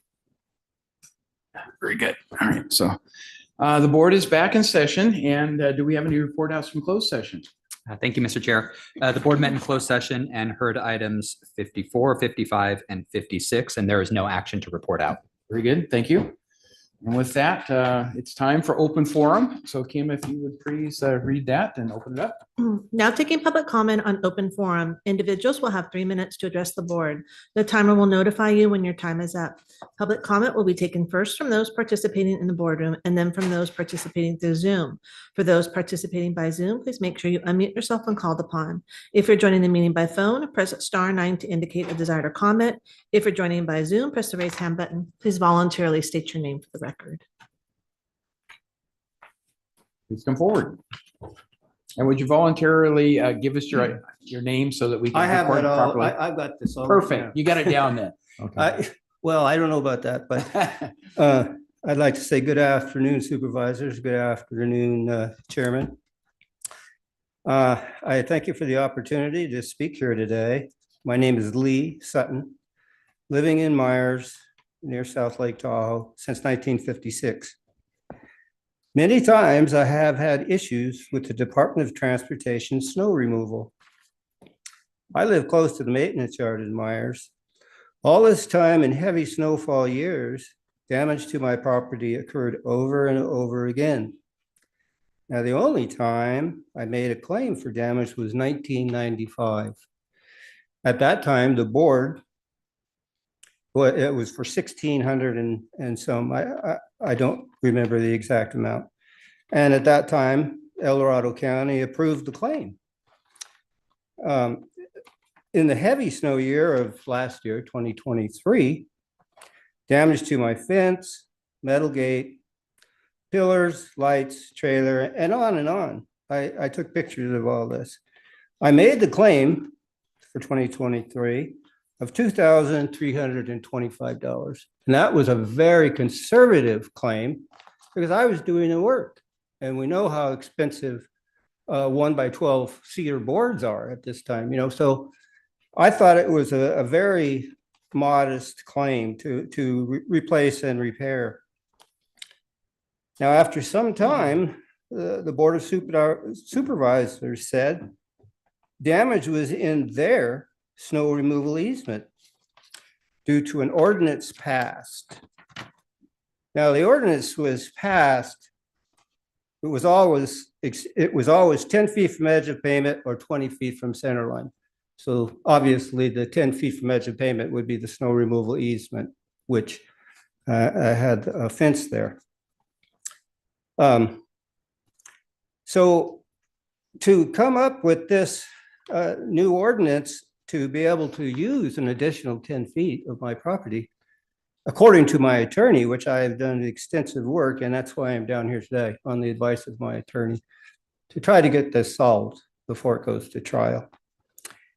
According to my attorney, this is very unconstitutional. The law all over America is clear. When you purchase a property that is deeded to you with all the boundaries, that is legal. Those boundaries are legal according to your deed. So my property was deeded to me in 1979, the one in Myers. I've been in Tahoe since '56, but it was deeded to me in 1979 with a 10-foot snow removal easement from edge of pavement, or like I said, 20 feet from edge of roadway. Deed on the parcel map given to me. Your 3 minutes are up. I don't know if we explained that. I just need another minute. Well, just submit in writing because we'll get copies of it. This is very hard to read. I really would like to, if the board would give me just. Everybody gets the same 3 minutes. I'm sorry, but. Well, I can't give you the information that I need to give you. You can submit it to our clerk and she will distribute it to the appropriate parties, including our staff. Well, I traveled here for South Lake Tahoe. I got a lot of time in this today. Would you guys please give me 30 seconds? Maybe I can definitely speak to him right after our, this. Right, so- And get that information. And you'd be talking to the right individual. He's our Okay. Director of Transportation. So, So so I have to wait till the end of the meeting before I can go back? Right now. you can go Right now. outside right now if you're through with attending this Well, meeting. if I could get what I want to say to him, that's fine with me. Absolutely. I mean, to do 3 minutes for a whole bunch of stuff, it's hard to do. I understand, but we have to treat everybody I equally. So understand that. thank you. There's hardly anybody here, but. Yeah. Okay. But Raphael would be happy Raphael, you to want to help? discuss it with you. So if you just join him Well, outside. Thank you for letting me voice my concerns. Thank you. Certainly. Thank you. All right, we'll see you later. Good afternoon, board and staff. Dean Getz, El Dorado County taxpayer. So in my continuing quest to identify the issues that at least I see, I am returning again to highlight concerns about the gift of public funds, the process. And while there's a big, bright and shiny example, that is the gift of the improvements on the Village J Park, and I'll recap those again for you. Serrano's El Dorado Hills specific plan required the developer to deed a finished park explicitly. And instead of deeding the explicit part where the CSD was not to take the land unfinished, but to take a finished park, we took $3.5 million Melrose dollars, which are already public funds, and 12.5 acres, which are already obligated to the public, and gave away the IOU. And I think I've repeatedly said publicly that we're all human and that I'm not out for anybody's head. I'm out for a fix, and the fix needs to be reasonable. And thank you for the information. And down is not reasonable. And I can tell you that that message is trickling about the community far and wide. And that the CSDs learned that firsthand. They had their last meeting, and it was a blistering, to say the least. And I wouldn't be surprised if their attorney's already gone and we just don't know it. But if he's not gone, I'm sure he'll be gone eventually, because the explanations are just not coming. And that is supervisors need to supervise, just like the board members of the CSD need to direct, and the direction is not coming. Article 6, California Constitution, as paraphrased by the Department of Finance, says, make a gift of anything of value that the public owns, is prohibited by Article 16, Section 6 of the California Constitution. It's that simple. If you supervisors aren't asking your county council, is there a gift of public funds here? You're not doing your job. You're violating your oath of office. And I see you shaking your head, but yet nothing's getting done about it. And I can tell you that people are learning that this county isn't administering the checks and balances. And that, I get it. Again, we're all human, but it's time to step to the plate and start fixing them. We expect the checks and balances of the rules to be followed. And we aren't going to stop coming back and trickling out the information. These little videos educating people who are at work today and can't be here to explain are getting out to those, and they're starting to understand that things have to change. Thank you. Thank you, Dean.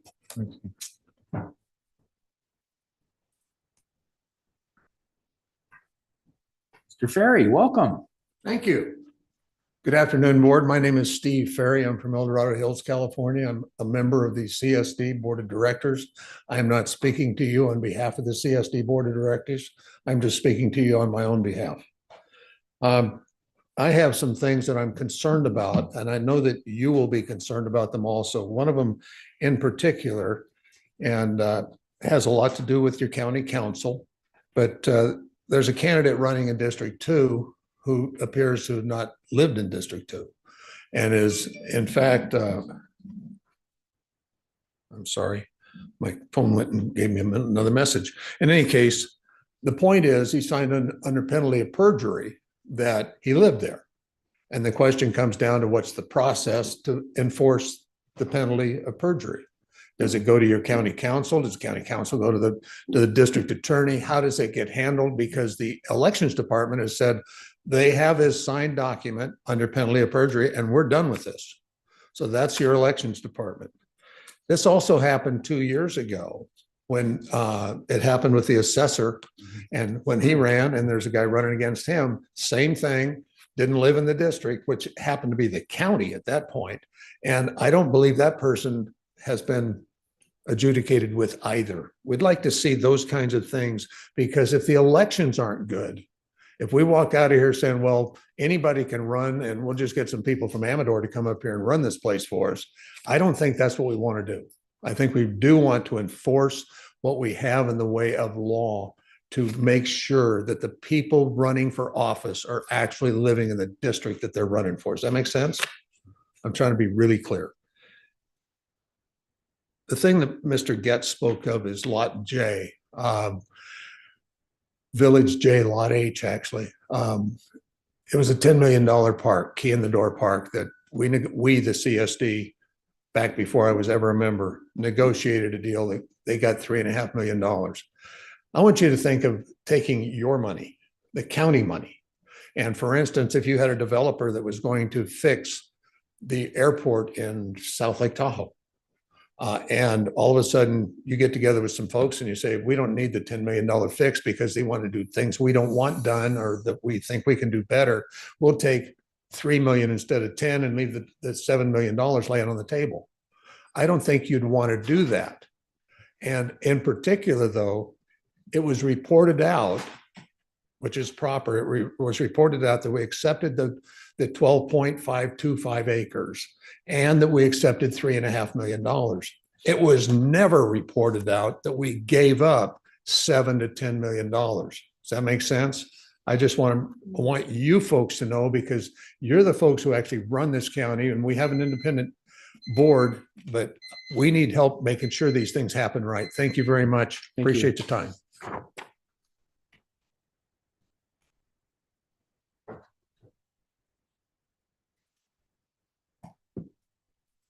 Melody. Melody Lane, founder of Compass to Truth. In 2001, we met with Sheriff DeAugustini for our first quarterly meeting when he said, you need a new board of supervisors. All of them hold their feet to the fire. Mine too. I work for you. Not only did I hold the board's feet to the fire, it soon became necessary to hold the sheriff's feet to the fire. During a 2013 BOS meeting, I quoted the sheriff, and that's when retaliation began in earnest to censor and unlawfully deprive my First Amendment rights by ordering IT to block my ability to communicate electronically with EDSO. Shortly thereafter, CAO Don Ashton also ordered IT to block my IP server from all county staff except for the BOS and department heads. However, it should come as no surprise that even the BOS and department heads still refuse to appropriately respond to my PRAs or correspondence. Such lack of transparency and accountability ultimately results in costly lawsuits at taxpayers' expense that could be avoided by simply abiding by the law. Similarly, the officers of the Taxpayers Association have adopted the same unlawful and unconstitutional tactics as Sheriff DeAugustini and the BOS. During recent BOS meetings, I've apprised you of the continuous fraud, discrimination, harassment, and censorship by the officers of the Taxpayers Association. Lori Parlin regularly attends these meetings and reports out to the BOS. The association meetings are tightly controlled by Andy Nevis and Chris Payne, who are Lori Parlin's and George Turnbow's appointed planning commissioners. However, Secretary Todd White is usually AWOL, which means he hasn't been taking minutes to be made publicly available as required by law. Citizens have a right to know that the same public servants colluded in the illicit January 9th, 2021 kangaroo court spearheaded by Andy Nevis at Ponderosa High School for the purpose of impugning my good name and fraudulently ousting me from the association in retaliation for whistleblowing. Despite Leo Cashon's valid objections, during yesterday's taxpayers meeting concerning violated parliamentary procedures and bylaws, Chris Payne announced another secretive meeting of directors will be held March 11th at Ponderosa High. Following the same dictatorial BOS pattern, Chris rudely diverted Leo's concerns and abruptly censored him, just as I have been censored for holding their feet to the fire. Therefore, I'm submitting into the public record notarized affidavits addressed to Chris Payne and Andy Nevis, substantiating ample evidence for the BOS to take action and terminate their paid position as planning commissioners. If you have any questions or comments, please make them now while I'm at the podium. Hearing none, Madam Clerk, please enter this into the public record, and I will be submitting the affidavits via email. Thank you, Melody. Anyone else present in the boardroom would like to speak on open forum? Good afternoon. Wow, Wow, that was quite a presentation. You guys have a lot of patience. I want to clarify one thing. District 2, George Turnbow, he's in District 2. He's the rep, and his opponent. There was two opponents. I think the previous speaker was referring to. Let's see, who is he referring to? Kevin McCarty? Well, I'm not sure. Okay. There were no names. However, he made a statement that Kevin McCarty did not live in El Dorado County. Untrue. He's lived in Placerville for 4 to 5 years. He's moved to Oma Ranch, which is El Dorado County. He's living in a trailer, building a house, which is going through planning and building. He has a family. They would be considered pioneer homesteaders if, in fact, 1850 was here, and George Turnbow can vouch for that because his family lived here since that period of time, and many of you others.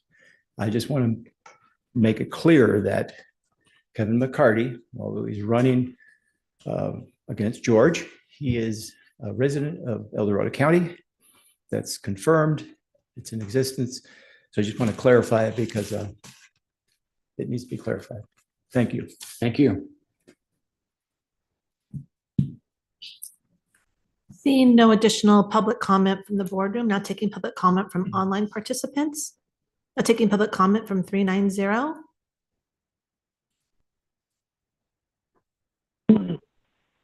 Good afternoon, board. This is Kim Greenwood, live from Sierra Tahoe. Beautiful bluebird day, fresh snow, little wind packed, but we're dealing with it. Life is tough sometimes, Anyway, Planning Commission had their opening salvo. I was unable to listen to it because I had to work that day. Regarding the WTF ordinance revision. And I submitted some comments to them, which I will forward to the board also. Pretty simple. It's basically six things: fall over setbacks, 1 mile radius notice, meaningful alternative analysis that involves certified letters to the property owners that they claim they contacted and weren't, quote, "we're not interested," and a couple of others. And I'll have a longer list soon enough, but the bottom line is gift of public funds, as the previous speaker was suggesting. That's what we got going on here with the current ordinance. Oh yes, and the addition of the word shall instead of should, because the current ordinance just says we should do things. It doesn't say we shall do things. Anyway, because remember, we get the shaft when we do things the way we've been doing them. They promise all these pretty things. We give them the gift of public funds by giving them a location.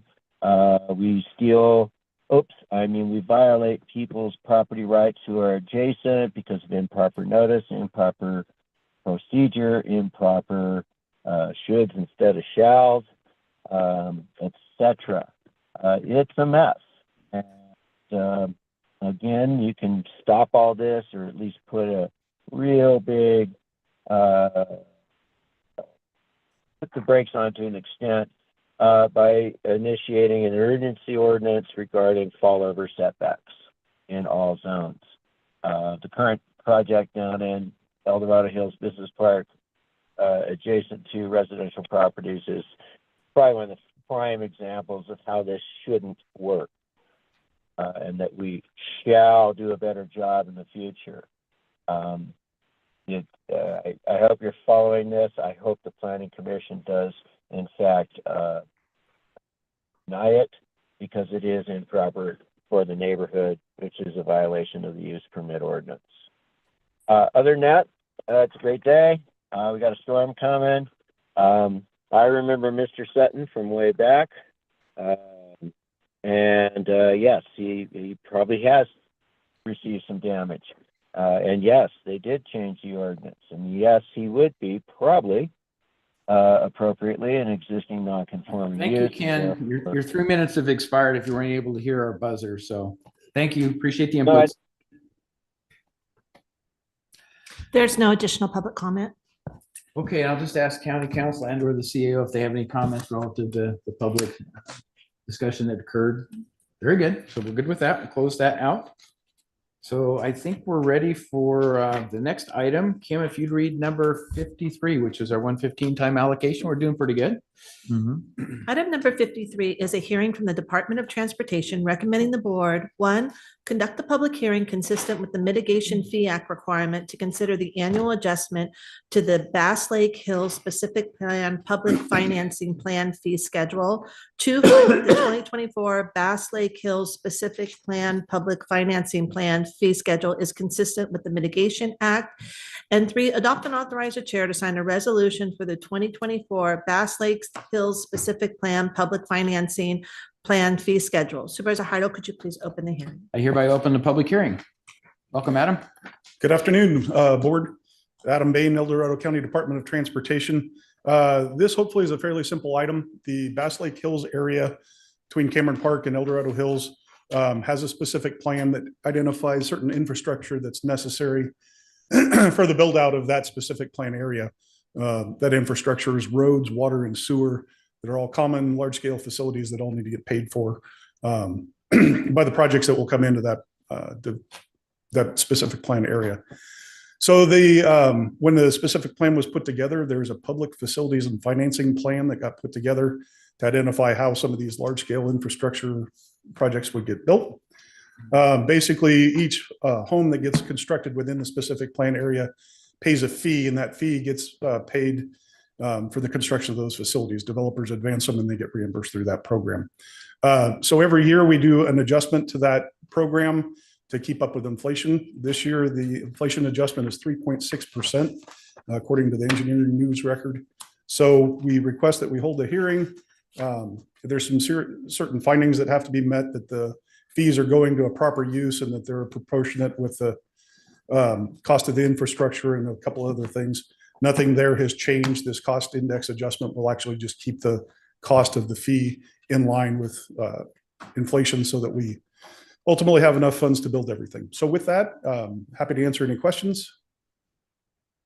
Questions from anyone on the board? Wendy, do you have any questions? Okay. No, I'm Pretty good, thank you. straightforward, yeah. inflationary adjustment. So Yeah. I think that's, like I said, pretty simple, But but necessary. So thank you.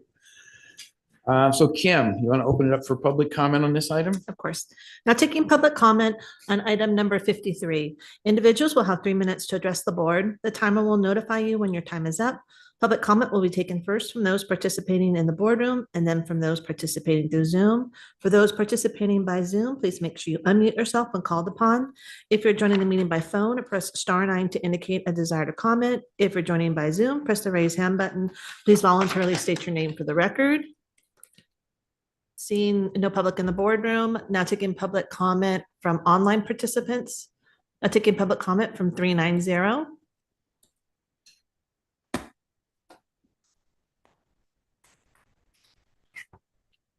Good afternoon. Live from Sierra Tahoe once again. I was almost going to get my boots on and go do it, but I heard this. Just a reminder that Bass Lake Hills Specific Plan has this proposed item down the southern end of there is totally out of context with it. It's going to require some financing. That person would potentially pay a ton of money to hook into sewer and water. But just want to keep it all honest and keep it true to the plan. if we're going to spread out this road improvements and sewer, water, and all that, yes, it costs more money every year. Imagine that.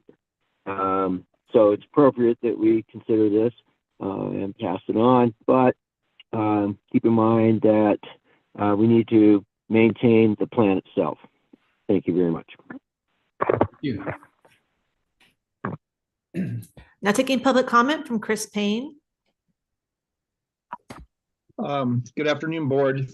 The only thing I wanted to just clarify for those that maybe don't understand what a Bass Lake Hills specific plan, public financing plan fee schedule is that this is an attempt to structure the financing of the not to be completed infrastructure. So if you have a 2-lane road and it needs to go to 4 lanes, this fee schedule allows the Board of Supervisors to get ahead of, and for staff to get ahead of the costs that'll incur when the actual infrastructure is built. So this notion of the inflationary factor has to go to the question of material costs and what it may cost us as we move into the future years. Though, if you're concerned about then the public being concerned about that the road is not in place, this is the way that the road does get built. And it's a very important factor in local government to make sure that this happens. Those are my comments. Thank you. Thank you, Chris. There's no additional public comment. All right, so I think I'll hereby close the public hearing and bring it back to the board for action. I'll move and approve. Okay, Second. so we have a motion and a second. Roll call, please. Supervisor Thomas, how do you vote? Aye. Supervisor Lane, how do you vote? Aye. Supervisor Turnbull, how do you vote? Aye. Supervisor Heidel, how do you vote? Aye. Motion passes 4-0 with Supervisor Parlin absent. Thank you. Very much appreciate your time. Okay, it looks like we have twos and froms and we have one closed session item. So I'm guessing we probably want to do twos and froms unless we think we're going to come back with a reportable. No, I don't expect any reports from closed session. Okay, I would make a recommendation that we wait until Lori gets back for doing our twos and froms. Wendy's not, because she's sick. So we could wait till next week. my only thought is it's been 2 weeks already and I kind of get I this stuff understand. rolling off the calendar and it becomes a little bit late. So obviously Supervisor Parlin can add what she'd like to add, but I would rather just kind of get caught up and then move on if that's okay with everybody. I acknowledge the request, but Yeah, okay. Well, I'm gonna hold off and wait until they get back to do mine. that's fine. That's fine. So with that, which of my two colleagues would like to go first, since George isn't going to report at this point? Well, I think I'll go if that's okay, Supervisor Thomas. This is a very timely comment, so I thank you for the opportunity to be able to share it today. Normally, Supervisor Turnbull, I would pass on to and froms all day long, but today I just want to reflect back on the community up in the basin that lost 4 young adults due to fentanyl poisonings following Super Bowl. They ingested some drugs that I'm sure they had no idea that they would take their lives. We actually had 6 known overdoses that week. So 4 of the young people died, but there were 6 overdoses, and we've had a couple as of last week. And so I want to recognize the fact that our community is really struggling right now and is hurting. And these young people, they were active young people. They had jobs. The young woman had a ticket back to, she's a captain of a 600-foot sailboat down in Mexico area. And so, I mean, these kids, this was just shocking and tragic. And yet I do want to highlight the county staff, in particular, our Health and Human Services Agency and the Behavioral Health Department. I reached out to our director, Olivia, on Monday evening, and she said she would have someone in touch with me the following day, which she did. I worked with Mr. Deal and Ms. Kearns from up in the area, and the response was swift, it was robust, and most importantly, it was meaningful. We knew that there were some bad things going on, and we took matters into our own hands. Marshall Hospital provided us with 48 boxes of Narcan, which there's 2 doses per box, 200 test strips. In addition, the county ordered on, I believe, Wednesday, 500 doses of Narcan and had it delivered to the South Shore on Friday. The behavioral health counseling group, they had a public counseling session for the community on Thursday night, just 3 days after those deaths. And then in addition to that, on Friday, the behavioral health department staff distributed out into the community to specifically some bars in the community where we know people do things other than drink alcohol. So we wanted to make sure that those were available. We also wanted to get them out on the street where we could tell people they were there and they wouldn't feel like they were coming into a county office and asking for Narcan, feeling judged or any of that. So I just really want to thank the county for that support. I was on a call just now for lunch regarding those overdoses, and the commitment is to continue to support the community going forward, better education, getting some of these, the Narcan out on the street that can really help people, but educating people around how to use it, because some people are afraid to administer it. And they're also afraid that, well, what if the person didn't take fentanyl and I'm giving it to them?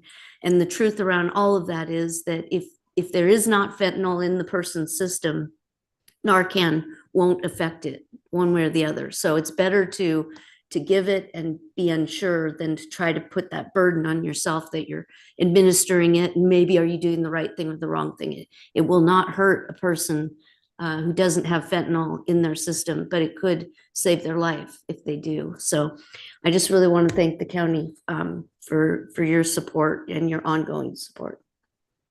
Thank you for that. Yeah, And thank you. our hearts go out to all that community. I mean, that's got to be tragic. When you talk about kids, they were what I'll consider middle-aged adults. They weren't the youth, the high Right. school students or something. Where it's kind of like, wow. Right. They were all in their 30s, but they all were born and raised in the community, very much, our kids. And I will mention that 2 of them were brothers. So it's horrific to even put yourself in that position. But I'm hoping that their lives were not in vain, and that we will have learned from this, and we will be able to protect a lot of other people going forward. So thank you for that. Yeah, thanks. Supervisor Thomas. Really, after that, anything that I have to report is mute. It really is. Our heart breaks for the eastern part of our community and our county, and Supervisor Lane and our staff.